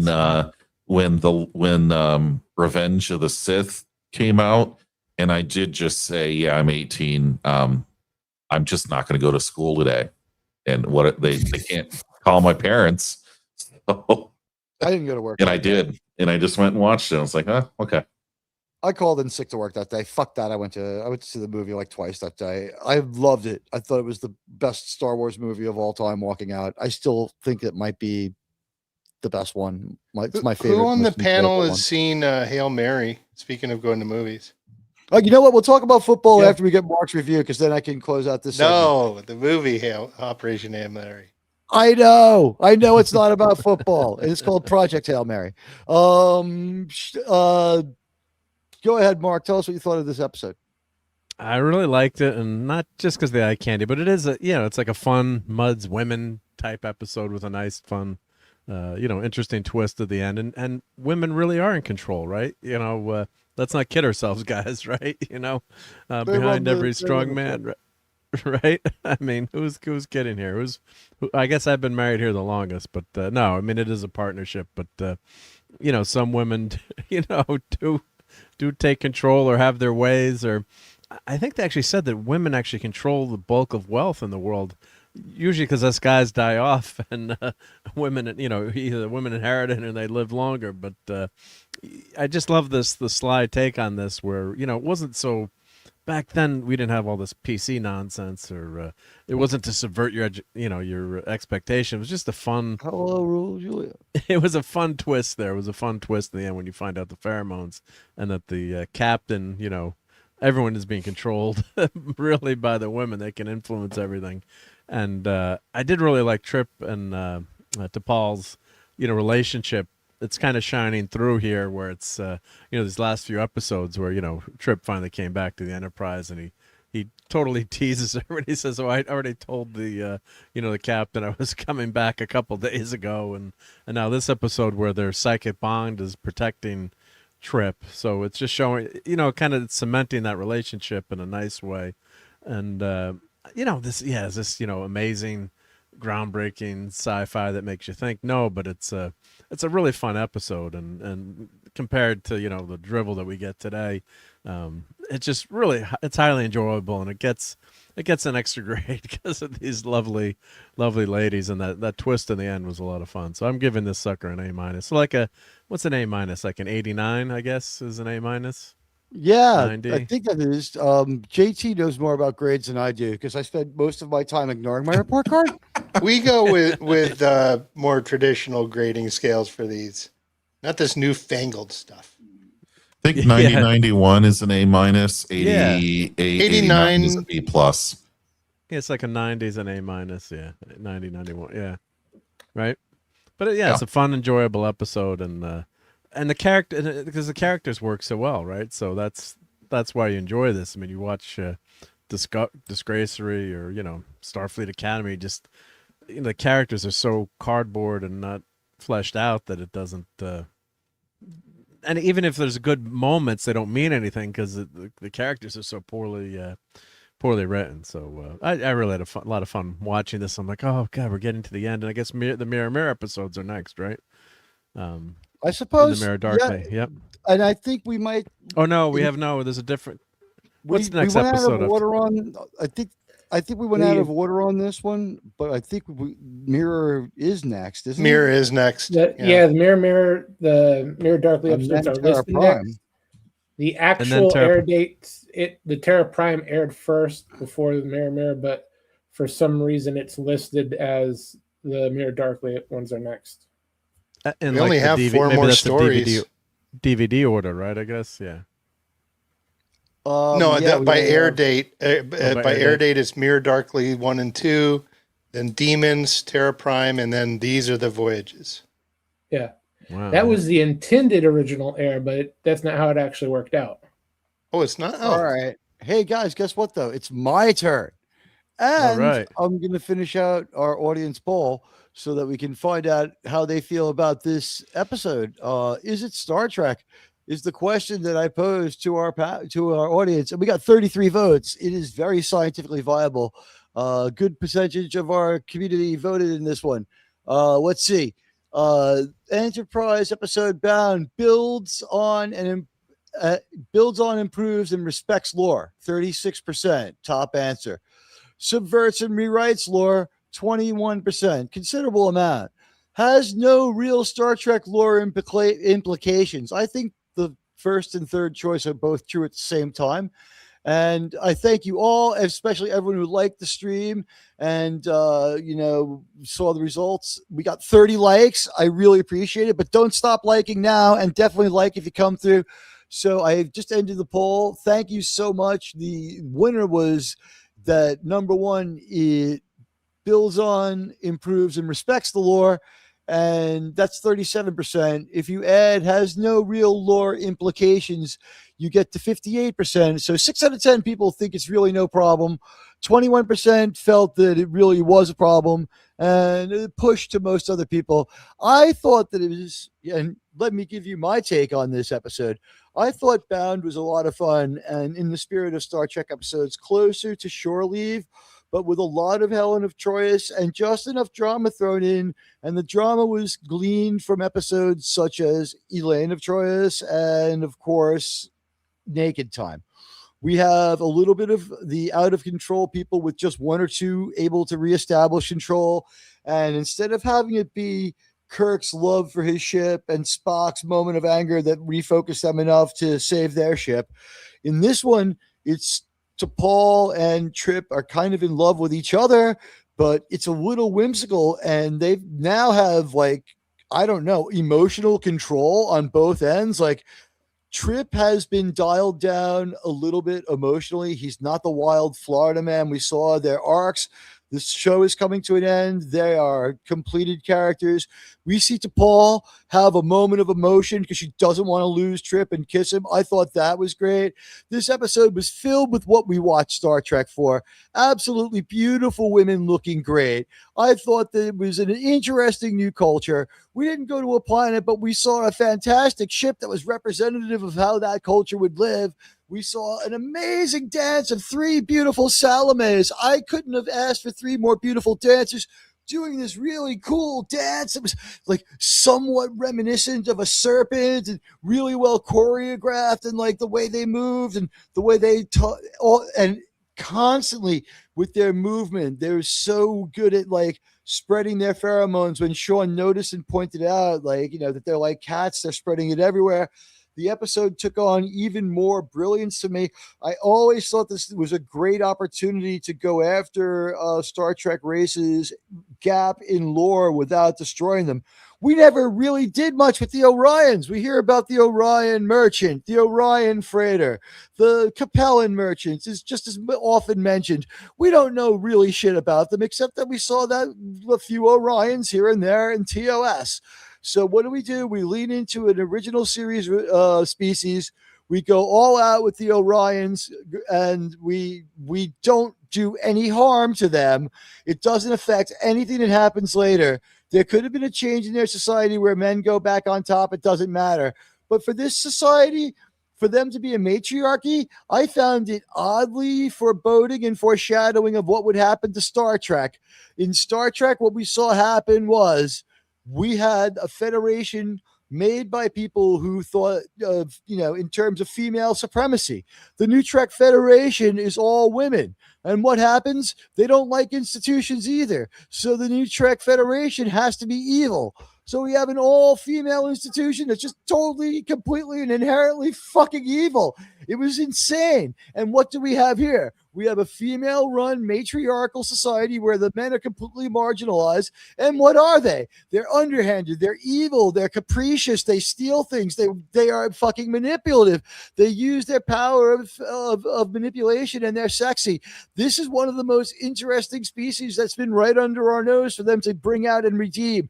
I thought it was a fantastic way to show us the energy that this creative crew has, and an excellent way to showcase their talent for future productions. I think that we're seeing here some of the more interesting storytelling of this crew, and I think that everything came together. The special effects, the costuming, the way the Orion girls looked and danced and moved, the consulting money, all very well spent. Their sets look fantastic. Their uniforms are perfect. T'Pol's outfit looks perfect. T'Pol and Trip's dynamic is great.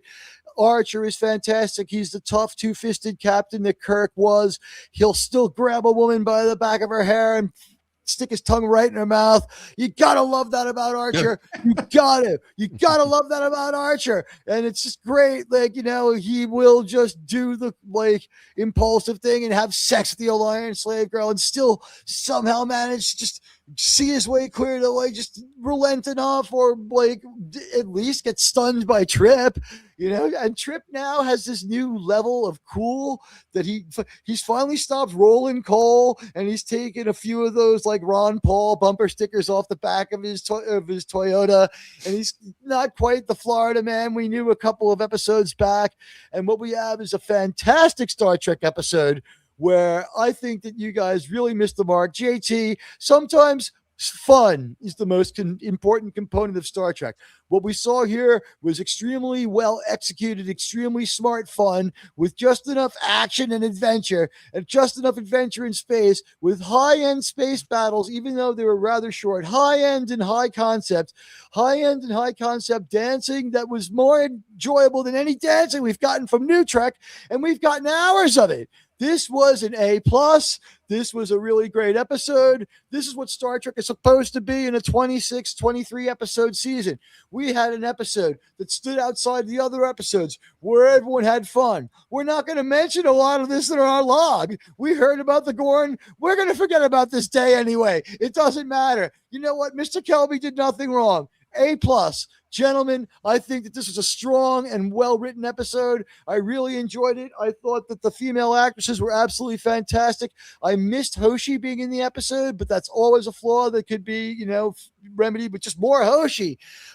This shows us why these writers are the ones that do Star Trek United. They had the skill. This was an interesting episode.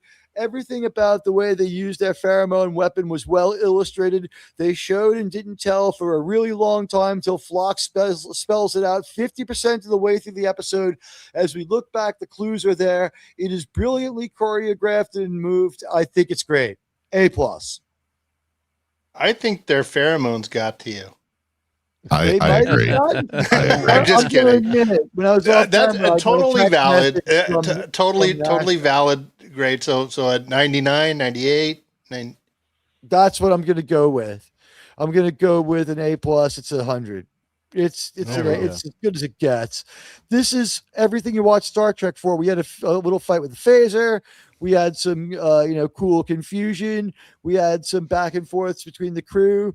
We had two sides of the captain. We didn't exactly have two Kirks, but we had two sides of Archer. It was pretty interesting and amazing and amusing. And yes, sweet cans, Raul, Julia got us through this episode. It was all fantastic.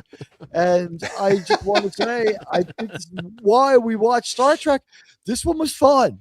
I think we've had a lot of very serious episodes. Admiral, you need to do a 5-minute upload review of this episode on your own and start it off with this. A little bit of the prawn music. That's from Prawn Hub. You know what? Someone probably already has uploaded it to YouTube, so I don't want to be too crazy. But I love that the pheromones also made the women on the Enterprise sick too, like to eliminate the competition. Like that was a great point that they added. It didn't just affect the men; it made the women lethargic. In a Kurtzman episode, half the women would have been after them as well. Well, that's true. That's not what these women are interested in. Kurtzman's one that I know, but yeah. Yeah, the they, them, Hadar would have been powerless. And unfunny Janet Reno would have also been powerless. Would have been interesting. It would have been. Captain Shoeless would have had no crew, basically. Except for Gaden. Gaden would have been okay. Captain Shoeless when Archer got stunned and fell face first into the chair. I'm like, that's the first time he hasn't used that chair in the proper way. We had respect for that chair in this show. Yeah. But you know what? This one Admiral T, incoming super chat. We were in the middle of our rant. I'm sorry, Wes Cagle, that I put it off. Hey, Wes Cagle.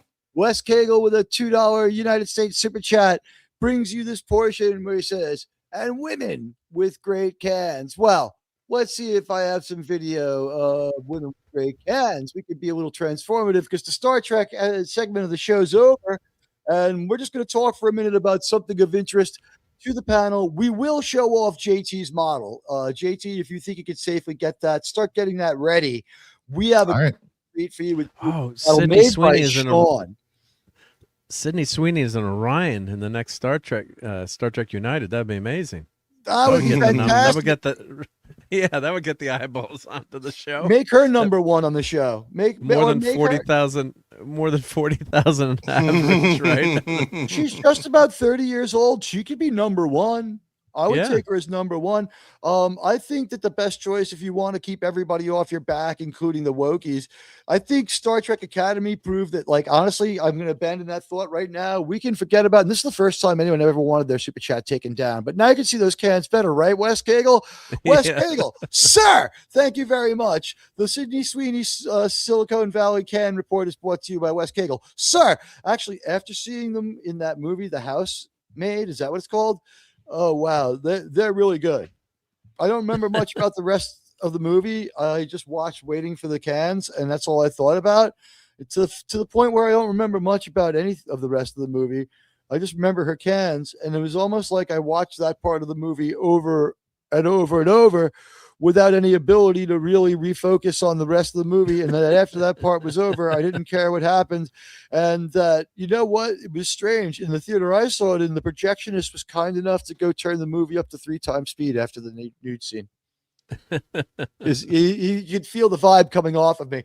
The projectionist at the AMC Empire in Times Square knows that one really well. But you know what? Hello again to Raul Julia. I didn't greet you when you came in. I'm sorry. Did anyone come in that I missed? We got Raul. We got RRTNZ was hanging out. We got a few people. You know what? Make yourselves known. We just graded the episode. We were all over the place. I gave it an A. Jerem gave it what? A B minus or a C? Something like that. Yeah. Around there. And where were you, JG? You gave it an F minus. F minus. C minus. JG wants this one purged from the Star Trek catalog. And he told me before the show that he wants whoever wrote this one doesn't even get a blindfold and a cigarette when they march them out to be phasered. Oh, no. I don't think those were. Sir. I don't even think those were C's either, JT. Those they were at least. It was This episode was at least a D. Yeah. I salute you, Raul Julia. I see that salute. You know what? I've got an emoji for that I'll send you. Oh, where is it? Boobs, mainly. Boobs and titties and butts. Those are my favorite. Oh, sir. That is very, very controversial, sir. All right. So listen, there's a movie hitting theaters in a couple of weeks. The second trailer just came out. Oh, there is a woman. I suspect she's descended from criminals on both sides. Millie All-Penis has been causing a lot of stir with her hot take on the backlash of the SuperGirl trailer. First of all, I thought that Super Slut was boring as shit when we saw her at the end of Super Douche, which was a slightly worse movie, but slightly more watchable, if that makes any fucking sense, than Superman that we just got from James Gunn, Superman by James Gunn. James Gunn, Superman by James Gunn was easy to watch because I think they cut a lot of time out of it. And you wrote off the idea that he could continue seriously about like 1/3 of the way through the movie. You're like, I'm just going to go with this. It's Guardians, Superman, whatever. It sort of sucks, but I'll get through it. And Germ, if he's back, made a spirited defense of the movie, saying that it was mismarketed because it was aimed at children. Now, I'm going to say he might have missed the mark there because it came from the mind of he has a mind of a child. Who run Supertown, who run Krypton? Kara Jor-El, when they send us their Supergirls, this is why I made a proposal on X earlier today. And if you follow me at Admiral_Teague on X, you would know that I made a proposal. I proposed a kryptonite satellite network to keep out all Kryptonians. They aren't sending their best anymore. They're not sending Helen Slater or Laura Vandervoort. They're not sending Sasha Cali. They're not sending Melissa Benoist. They're not even sending Nicole Tom. We must secure our upper atmosphere from Supergirl. A planet without a secure upper atmosphere is not a planet at all. And you could say, oh, well, then we won't get Superman. We won't need him if we keep out the other Kryptonians. The biggest single threat to this planet was when the bunch of them showed up from the Phantom Zone. We need a kryptonite satellite network or we're never going to make it.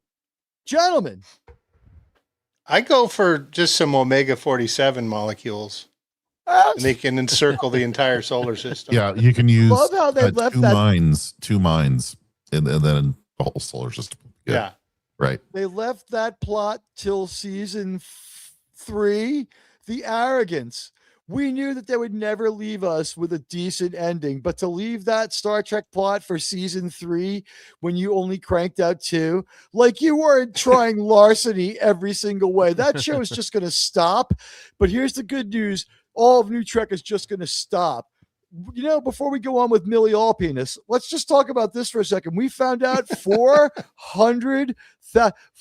You know what? We gotta fix the background for this one. We need our Trek opportunity for this one, and we'll switch it back to Millie Allpenis later. 400,000 views for all of NuTrek's Starfleet Academy, averages out to 40,000 views per episode, which means sometimes we were getting 5 to 10% of their views. And that during those middle episodes, I'm guaranteeing you it dropped. Like it was a couple of 100,000 in episode 1 and 2, and the other 300,000 are strung out through the entire run. And that week 1 episode Derp Space 9 probably broke everyone. And after Derp Space 9, like super gay Klingon and his bird watching fucking gay fathers and his fat ugly mother, I'm guessing that they somehow scraped by that week with something like 8,000 views, if not less. I'm guessing that week was so bad that if you counted the amount of completions, you would have like 800 or 900. Admiral Teague, incoming super chat. Oh, RRTN said, Welshie! Trailers, He-Man, mark my words, boys, sleeper hit. You know what, Shawn? You guys talked about it last night on Doomcock. Go ahead and talk to Welshie's idea. I hope you're right, Welshie. I really do. But the actor said something the other day that gives me a little pause. Yeah, I heard about that. It kind of sounded like metrosexual type of stuff, and it sounded worse than that. It sounded heteroflexible. Yeah, it just I learned a long time ago to be very cautious with trailers. They can make any good piece of garbage look good, and I have a feeling they're trying to hide a lot of the stuff that's in this movie, show us what we want to see right now, and get us hyped, and hope for a good opening weekend for this thing. But I hope I'm wrong. We would hope you're wrong. But JT, you know what? I know you only have like 20 minutes, so let's not miss our chance. You have a beautifully crafted NCC-1701, no bloody A, B, C, or D. Not only that, no fucking refit, no glowing sensor dish. You have the OG old school Enterprise, and it is a beautiful ship. She's a beautiful lady, and we love her. And thank you, RTNZ, sir. Try to have her slowly enter. Yeah. Look at that. Wow. That's better than a green Orion slave girl. Well, maybe almost. Well, and it is hard to show it due to the lighting, especially even coming off of my own monitor. I can see a lot more than what the camera might show. Yeah.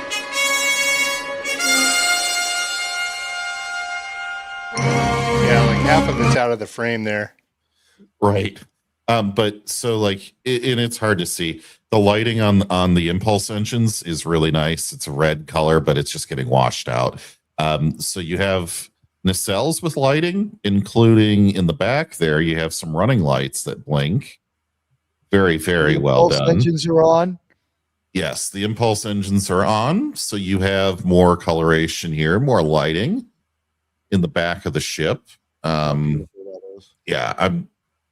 it's hard to see, but the shuttle bay there should be the red and green lights there. Yes. Can you cup your hand over the clamshell in the back, the shuttle doors? Yeah, there you go. Now you can see the lights. Yep, very nice. Yo, there you go. Yeah, don't move your hand too much. So, wow. And then let me slowly turn it.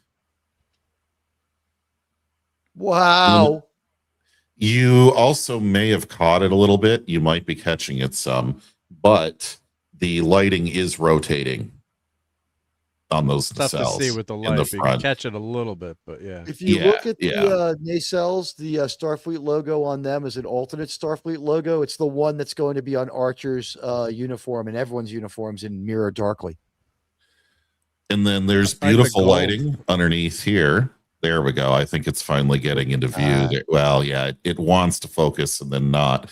But yeah, the gold dish Nice on job that. with the gold, yeah. Yeah, and then how much did that cost to give him a solid gold dish there, Shawn? You really Well, like you know, gold is a beautiful color. Yeah. There's there's lighting that's red and green for the directions. There's some that's blinking on there. What is a very nice touch is on the bridge, and I don't know, I don't want to tip it. If you can see that, it is blinking behind the bridge for a running light on that as well. Yeah, that was an artistic choice because that's actually the turbo lift.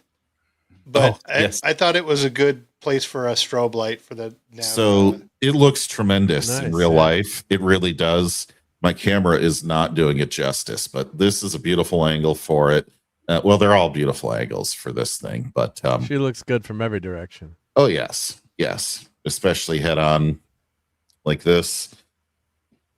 So thank you, Shawn. This is truly amazing. I was geeking out so much when I saw this.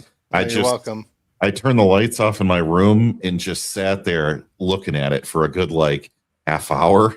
Just cool. Slowly turning it, looking at it. Had when I got mine, yeah. So and then of course, our other maker. Oh, nice. I have this is one of my doomsday devices I have, and it's a little cobwebby. Oops. Oh, that's all right. Yeah. That's out in space. It happens. Yeah. So that's another one. We'll have to make a 6 foot. Doomsday machine. Yeah, we were joking about that on your channel last night, Mark. Was that now I just need one to scale now with what Shawn got me. So that's gonna be it'd be a mile long, a 4 foot diameter. I'm gonna have to store it in my garage. Shawn's gonna buy an old Volkswagen bus to start making into his fucking doomsday machine. Oh my god! My wife will be like, "What's the pallet of filament that got delivered to the driveway?" Well, I've got to make a 60-foot doomsday machine. I'm gonna start printing now. Honey, if 362 printing segments. Yeah. Honey, if you think this is crazy, wait until I go to Home Depot and rent a vehicle to deliver it. That's something. I'll be gone for about 6 days. Yeah. Mark, have you another Home Depot? Mark, have you thought of 3D printing a tiny little version of a messed up constellation and kind of suspending it? I did actually one time. I did a long time ago. I do have one where. Yeah, like a messed up constellation, and I did it on my resin printer because with a small printer like that, it came out pretty good. I don't know where it's around somewhere, but I can print out many constellations. That's a good idea to put in front of those. This is what Shawn made for me. I have the NX-01 refit. Kal-El will like this one. I sometimes look at it for a little while before the show. It really, really. It gets me excited for Enterprise, and it gets me excited for the future possibilities that we could have a Star Trek United show. And it looks really awesome, and it's substantially different from the NX that we have. So we hopefully will get it in United, which, you know what, if we could get this many people on Easter, we'll do just fine when things settle back down. We had hoped to keep this one short. Of course, that went out the window, but it won't be 6 hours. We're going to try to bring this one never to a short. close. I wanted to cover the topic just a little bit, and then we'll get the hell out of here. We talked about it for a moment, but let's change our background back again. Millie Allpenis is an actress, and she is in a SuperGirl movie. And some would say she's cocking things up. everyone is saying that she looks like the feral kid from Mad Max. I mean, Emil Minty himself, she does look like Emil Minty. She looked a lot cuter at the end of that Superman movie where she was super slut. She was very good in House of the Dragon. She was excellent as the queen. Why as a is young, she but she was angry playing as- a young. Was she she was the playing one a that was much like younger character. super albino hair, like that almost white hair? was Is that Yeah, her hair wrong? was Like little wider, kid. and then they had the age jump midway through the first season. Yeah, they made her look like she was 12 or something. Yeah, but she was pretty young, I think, when I'm guessing when it was filmed. She's but, only like she was very 22 good now. You know what she but looks like here, very young. honestly? She looks like Chris Pine. I Well, the thought one thing she that looked real- like someone slightly different. I will share who I thought she looked like. I made a picture for us of it. You may have seen it. I posted it on X. I thought that Millie Alcock looked like someone else, someone from Star Trek. Let's see if I can't get that picture. It sounds like such a prawn name. Kudos to her for not changing her name. She lives in coming up with some- Australia where men have the first name Dick and no one says anything to them about it. What if she has a kid and names him Dick? Richard Allpenis? Dick Alcock. In Australia, no one would even bat an eye. Richard Allpenis is a common name. You got 3 or 4 Richard Allpenises working with like a guy named Rich. You have 3 or 4 Richard Allpenises working with a guy named like Boner Cox. Like, you've got to bring it down to Mr. Glasscock's division of the Alcock. They Alcock. Boner Cox has an entirely different meaning in NuTrek. It does. But what do you guys think of my meme? I made this. That's first season or second season? Season 2, episode 1 or 2. Is that Nagilum? That is Nagilum. Where silence has lease. So we have the hag and we have the nag, Gilum. Hagilum and Nagilum side by side. First of all, like, I've turned down better than Supergirl. What the fuck? What the fuck? When I have done better than Supergirl, what the fuck kind of world do we live in? I remember when Supergirl, I mean, maybe Mark remembers this too, but do you remember when Supergirl was like a legend? Yeah, I mean, I just rewatched the Helen Slater movie. Yeah, and I really loved Helen Slater, but oh my god, that movie is so bad. Kind of terrible. Oh, it's terrible. I mean, But the and she's not character even makes sense. Yeah, she's okay in it. I mean, she's brought down by the terrible script. I mean, she's gorgeous and she looks like Supergirl, and you think she's Supergirl, but rewatching that as an adult now, it's like, oh my god, this movie's bad. And the tropes, the terrible tropes they have in it. Oh my god, where like there's a spell that makes her fall in love with the first guy that she sees, and it's the guy that tries to take advantage of her. Oh my god, it's so bad. And then who didn't rewind I was gonna say Smallville when Supergirl was on Smallville, and then she was on V. There she is. Here's our Supergirl from Smallville. I thought that out of all our Supergirls, this chick was just absolutely the fucking hottest. Got a great fucking figure. And they weren't afraid to let Supergirl be sexy in Smallville, something I really appreciated. Any Smallville fans want to weigh in on Laura Vandervoort as Supergirl? No, she was very good. Yeah. And Lois Lane was no slouch. Lois Lane was no slouch either. She looked okay, but they made her a class A bitch on that show. I didn't care. I was still young. That turned me on. That made me like the character even more. I was like, imagine if she could super fuck me. Like she could, like what she could do to me with like the super speed and like, like you'd go out with a blaze of glory, Admiral Teague. Yeah, Admiral Teague might have super speed. Who knows? I would prepare myself 2 or 3 times before I had sex with her, so I would last an extra long time, if you know what I'm saying. But no, this was my favorite as far as super hot chick Supergirl, but I did get a few pictures of our other Supergirls for comparison to Millie Allpenis, who I'm sure is a lovely girl. Germ's favorite Supergirl, I think, is this one. She can sing. Many different outfits. Yeah, this is Melissa Benoist. She was good. She was a good actress, isn't she? She's still a good actress. Germ, you want to take this one? She is probably the most talented actress as far as the Supergirls go. Not the greatest material, but they really never got Supergirl right for live action. That outfit is horribly misfitting.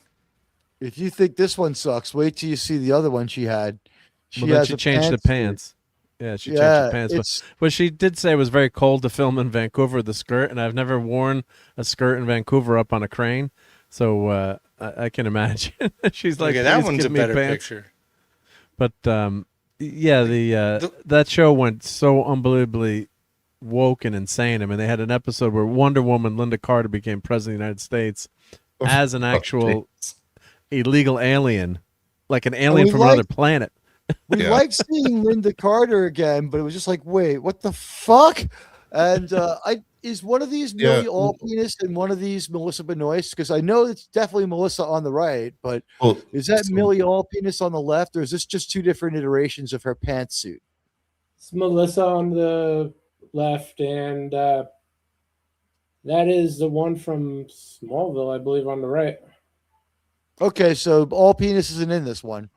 All right, so both of them look lovely. I don't see any penises there. Her pants. I don't like her pantsuit. Yeah, no, that'll be. You know what? The guy who did Hairspray is making another movie with RuPaul. That's going to be a must see for that one as far as that goes. But no, they both are beautiful. Okay, so the Smallville Supergirl, she's got a lot hotter of a body than Melissa, but Melissa. You still think she was the better actress? I mean, I would rather watch the Smallgirl Supergirl. That's just me. Well, the show just became intolerable with the subject matter. I mean, I watched it through, but it was just when he helped do Kevin Conroy dirty. Yeah, well, that was not more horrible writing, but it's just the show just went off the deep end. It was, we don't get too political here, but it was all. It was made to for the current political moment, and it didn't have any. It was just so obvious what they were doing. It was. They had a tin can enter a relationship with a confused gender person. They did, yes, they did. Yep. You're allowed to tin can meaning like a robot. Brainiac. So here's Brainiac, yeah. Oh, jeez. So we've been showing them to you in order, right? So as you can see, Helen Slater, conventionally good looking in the Dallas Cowgirl cheerleader sort of style. Again, with Laura Vandervoort, even hotter. Oh my God. Expect vigorous fapping to begin right away. A lot of lubes getting used up on that one. But then we have, Melissa Benoist. All right, she's still I guess we would call her a New York 9, right? She might get lost in the crowd. She'd be a 10 anywhere else, but she's a step down looks-wise from Vandervoort. She's still, like Jerem said, she's the best actress, so maybe that justifies it, but she's got at least this iteration of the outfit is really good, and the show starts out good before it becomes just CW slop. So this is our Supergirl, and so then a radical departure begins, and we get Sasha Calle.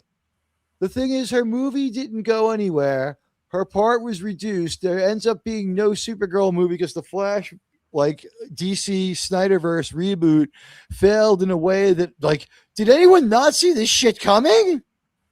Well, I think I don't know, there's something smoking hot about her to me, but I was going to say she's wowzer. I mean, I couldn't stand the movie, and even the Batman parts that I liked a couple of those scenes, but the way they wrote Batman, of course, the two heroes have to fight. It's just the story was garbaggio, and Urza Miller is just so terribly miscast. Oh, but she was a pleasant surprise in this movie. Yeah. relative to what, the material. I always judge an actor, actress, what's the material they're given. And a lot of these pictures, she looked terrible in the beginning because they weren't the finished product on the screen. If you take a shot, just, if you work on film or movies or you're a photographer and you kind of take a shot with a candid camera out of context, it's not what you're going to see through the lens. She looked really good in the movie. I thought, it's not my traditional Supergirl. It was taken from another. I'm trying to remember the character, but it was a different iteration of Supergirl from was it Elseworlds or right? It was like Exeria, like a different first name, Jor-El. Yeah, I'm trying to remember, but and of course my memory is failing me. But I don't feel bad if you can't remember it. Yeah, but she's, she did what she could with that scene, and I thought she looked good, and she was a good-looking girl, and she had an attractiveness to her face. Although now we've taken casting in another direction, she no longer looks like an all-American cheerleader. She's still very sexy. Maybe she's kind of girl next door sexy, or a library lady sexy. And just like my note on Melissa Benoist would simply be this: when she wasn't being Supergirl, all they did was make that character female Clark. It was like kind of, I guess it was a better, like it made her stronger, but like, I don't know. Couldn't she have done something sexier, like danced? She would have been like the best exotic dancer, Supergirl. But anyway, this is another, like, still pretty hot. Like, and then we got all penis here. Yep. Nagilum. Yeah. Fucking Nagilum. Millie all penis looks like Nagilum. In all the pictures she looks unflattering. In Superman, she had like the big dark Jackie O's on, and now we know why. And I say this to me feels like Hollywood saying to us, we'll tell you what's sexy. I don't think she looks unattractive here. I don't. But you don't have a very zoomed out picture either. She might be okay if they did something about those eyebrows. I think she was uglied up in a Star Trek way. That's what I'm saying. I think that there's a possibility that Millie Alcock doesn't look like Chris Hemsworth, but we would never know from what they're showing us. Well, I think that what really troubled me is not, there's one thing with her looks. And I think Gunn tried to pick someone who was a non-traditional Supergirl, and she looks extremely, extremely he tried young to split or the impish. Difference and have it both ways, didn't he? Yeah. But what bugged me about what she said was, that people are attacking her. Like, if people don't, because she's a woman, it's like, I'm looking around my room. I've got female superheroes everywhere. Sue Storm. I've got, the original Captain Marvel. I've got Spider-Girl. That's why I wanted Idris Elba for Supergirl, Mark. Yeah. I mean, we're not attacking her. And I didn't think the trailer was that. I mean, trailers, they can be amazing trailers and the movie sucks. So, yeah. So, I mean, but what bothered me more was how she was kind of going after fans and like, just tell people, shit, don't worry about the trailer. You might not like the trailer, but come see the movie. You're going to love it. Just promote the movie. Be proactive on the movie and don't go after fans and don't play the woman card or the female card. I mean, people don't like female superheroes. It's bullshit. I mean, if the movie is good, trust me, guys are going to go want to see it more than women probably. So if the movie is good, but don't pull, a Brie Larson where you attack the fans. And Brie has kind of flipped her script now, and actually with the Mario movie is actually, being more engaging. But that's what really troubled me. It's like, remember the Cowboy Bebop with the actress that was attacked? She said, well, your outfit doesn't look nice. It's not original, and I can never cosplay this person. Forgetting the actress's name. But instead of coming out and saying, yeah, well, we didn't do the exact outfit, but guys, don't worry about it. You're really going to love the show. Come watch the show, and we're going to try to win you over, and hopefully you like the show. She went right after the fans like Miley is. It's like, don't go after the fans. The movie's not even out yet, and don't play the victim card. That's what I can't stand this bullshit. Like, have a thicker skin. You're supposed to be Supergirl. Yeah, people are going after you for your looks. Maybe you get a little pissed off. But she said she called all the other Supergirls. None of them told her, like, be nice to the fans. You'll get to sign autographs for the rest of your life, even if the movie tanks. Yeah, I mean, it just like Helen Slater can be like, I had a whole career off this, and I'm not that good at anything. There's a movie called Legend of Billie Jean that just sucks. Yeah, she didn't have a huge career. Yeah, Slater. But that you got to go. What were you gonna say, Shawn? No, I was gonna say I'm gonna pop up a screen. Am I the only one that sees this?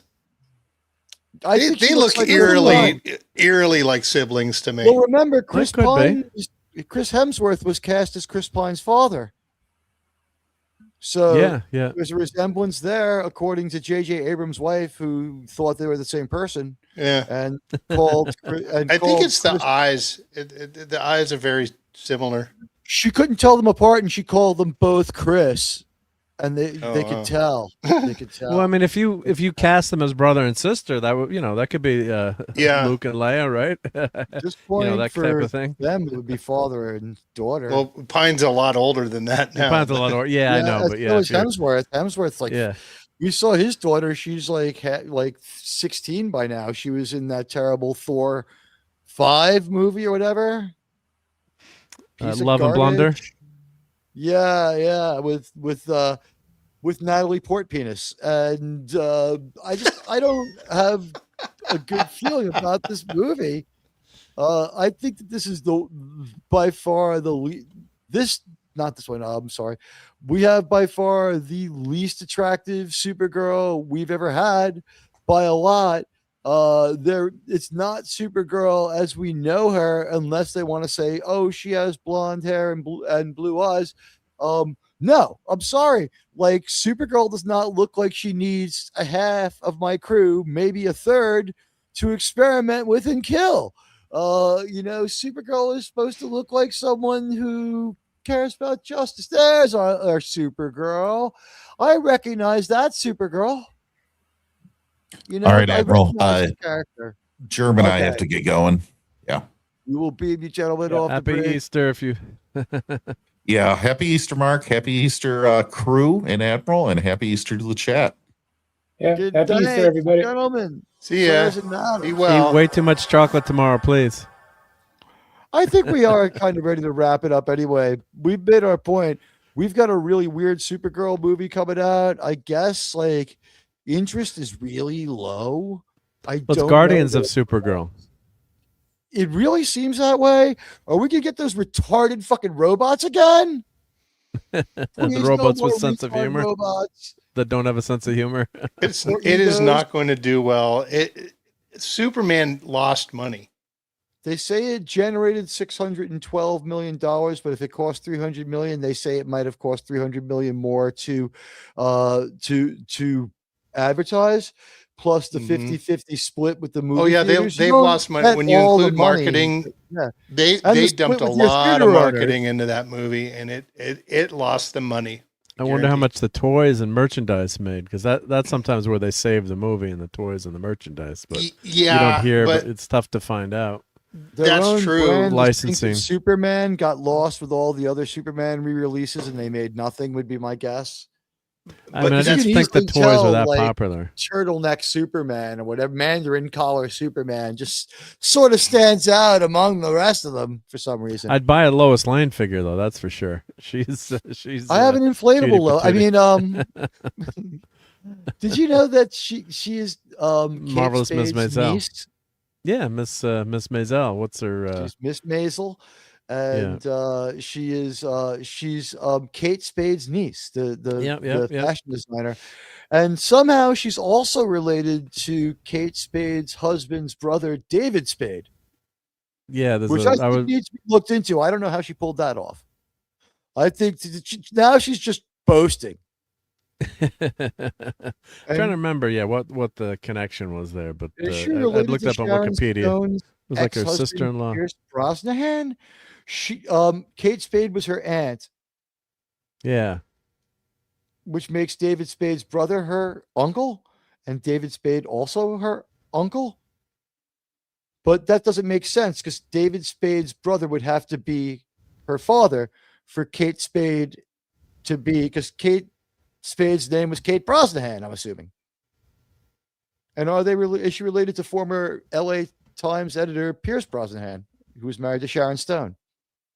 There's definitely not a case for anything, especially that picture we saw of her all naked showing off her old coochie. Oh, our TNZ has a good point here. Will Poulter, who was Adam Warlock, does kind of look like her too. Maybe they're all related. With Chris Pine, yep. If you grab a picture of Will Poulter. That's true too, yeah. Oh. I got this one, so I'm caught up. I think we can tell everyone what we're going to do tonight, this week, and get out of here. We had our representative Star Trek show. It was unfortunately as long as usual, but hey, you know what? It got interesting. We covered a couple of other topics. Yeah, we went a little into the pop culture realm today, which is cool. Yeah. We'll explain that one to the crew afterwards. But guys, I want to thank everyone who was here. Saving Star Trek is brought to you by the genius of Gene Roddenberry, the additional genius of writers like Mike Sussman, and also we have fans like Buddy Hepburn, Jacob Ironside, Hector Estrada 5206, Captain Fandom Nerd, Oiler Greg was here, the Trek Reviewer, Resolute Germ, Lombardi 1969, Dadman Walking, Jerry Hain, Mark Harkness, Mr. Angel, Critically Thinking and Drinking came through and I missed it. Sorry, buddy. Raul Julia, Mr. House Party 6, Radioactive Actual, John the Beagle Dad, Gavin Blackburn, Mark D. the C, Captain Robert April, Wes Cagle, Cal L 64, Sean Carter 7188, JT Kirk, The Dead Man, Sig Volderson, and RRTNZ. And also the financial generosity of great Star Trek fans like Resolute Germ, Sig Volderson, RRTNZ, The Dead Man. I thank all of you for your generosity and support of the channel. And did I forget about anybody? Wes Cagle. Thank you all, sirs, and madams. Thank you all so much for being at our show. Welcome and thank you.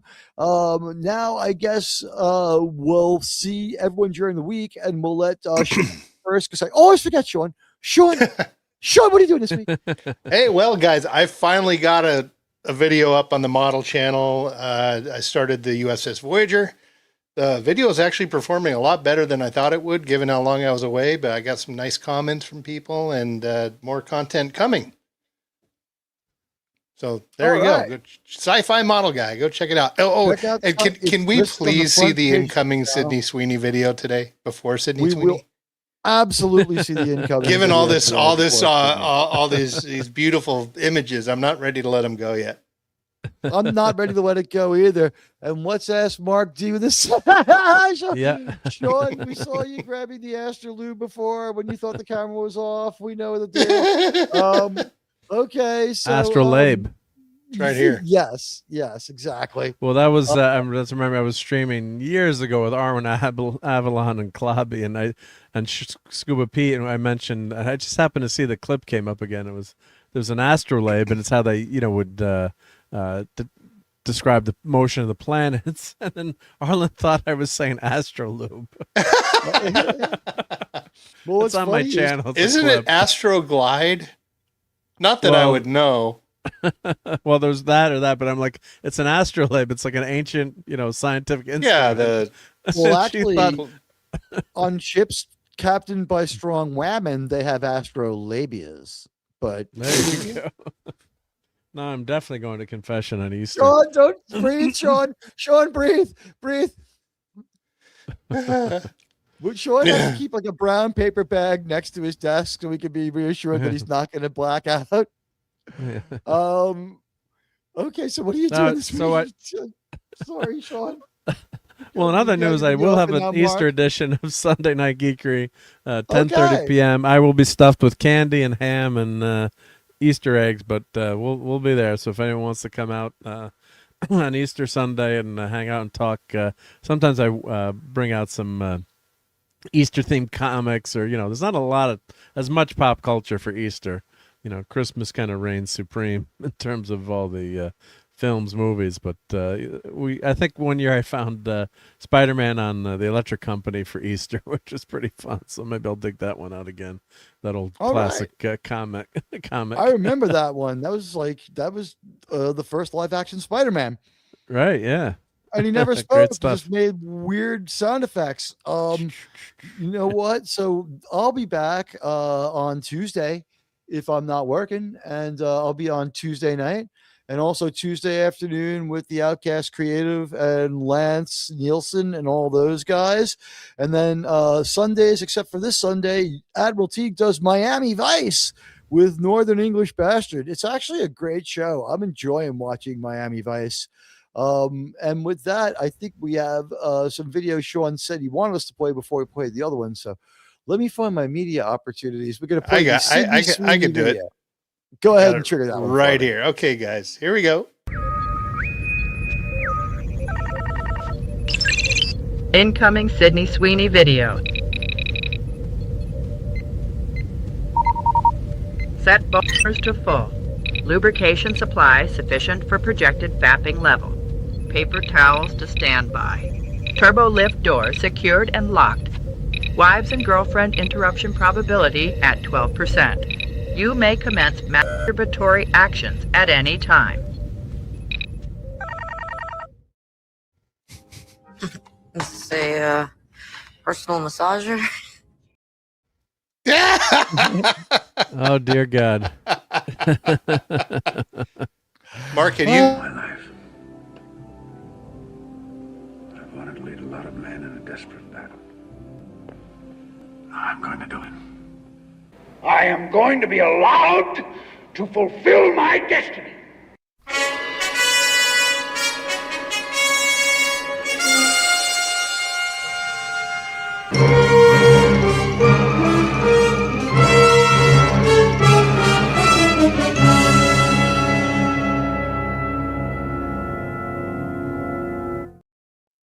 I clicked it and then you started to speak. I swear. No, that's okay. No, I was asking Mark if he had seen that Enterprise incoming Sydney Sweeney video. I had seen that before. Okay. Yeah. General Patton's going to give you a slap there. Patton is not amused. This is not a bordello. This is an army barracks. Jeez. Oh, hell, General, sir, I'm just a cook. You're a soldier. Guys, it's going to get worse before it gets better with what NuTrek is going to throw at us and what Alex Kurtzman is going to say. He's going to try to confuse you and he's going to try to depress you. Don't let him bring you down. Don't let him destroy the franchise and don't take him seriously. People are going to make a lot of money off fake news. I am passing on so much fake news money by debunking it up front. He's done. He's finished. He's a loudmouth. The one thing they can't do is shut him the fuck up. He can spitball ideas all day. We're going to hear all sorts of terrible things, but he can't film anything else, and they might just dump most of his stuff all at once. Although so far the AI that we consulted keeps saying he'll drop it week to week. So I don't think it's going to come out at once. That whole story about the leak that they, the horrible viewing numbers. They're sabotaging it. I think those numbers are real. I think that leak. I think they're just trying to muddy, just throw out the truth like that. And these are the people who would know, the Ellisons and Rod Roddenberry. Because have you noticed since that video came out, crickets? No pushback. There's no money for it. Kurtzman, maybe he talked to JJ left Hollywood. Maybe he's like, JJ, I need to stay at your new New York mansion. I need it. I need to stay there.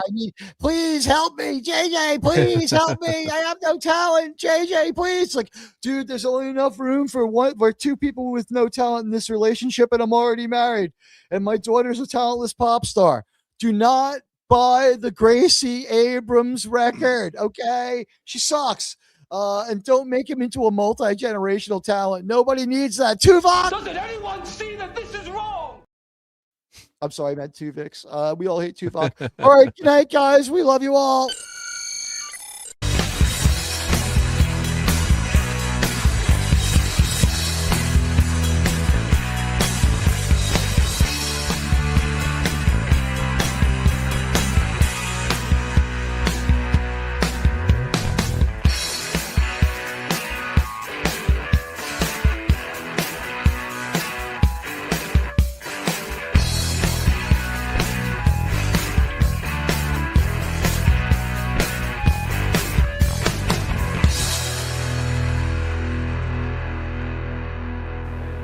Nice. Nice. Not thrilling, but nice.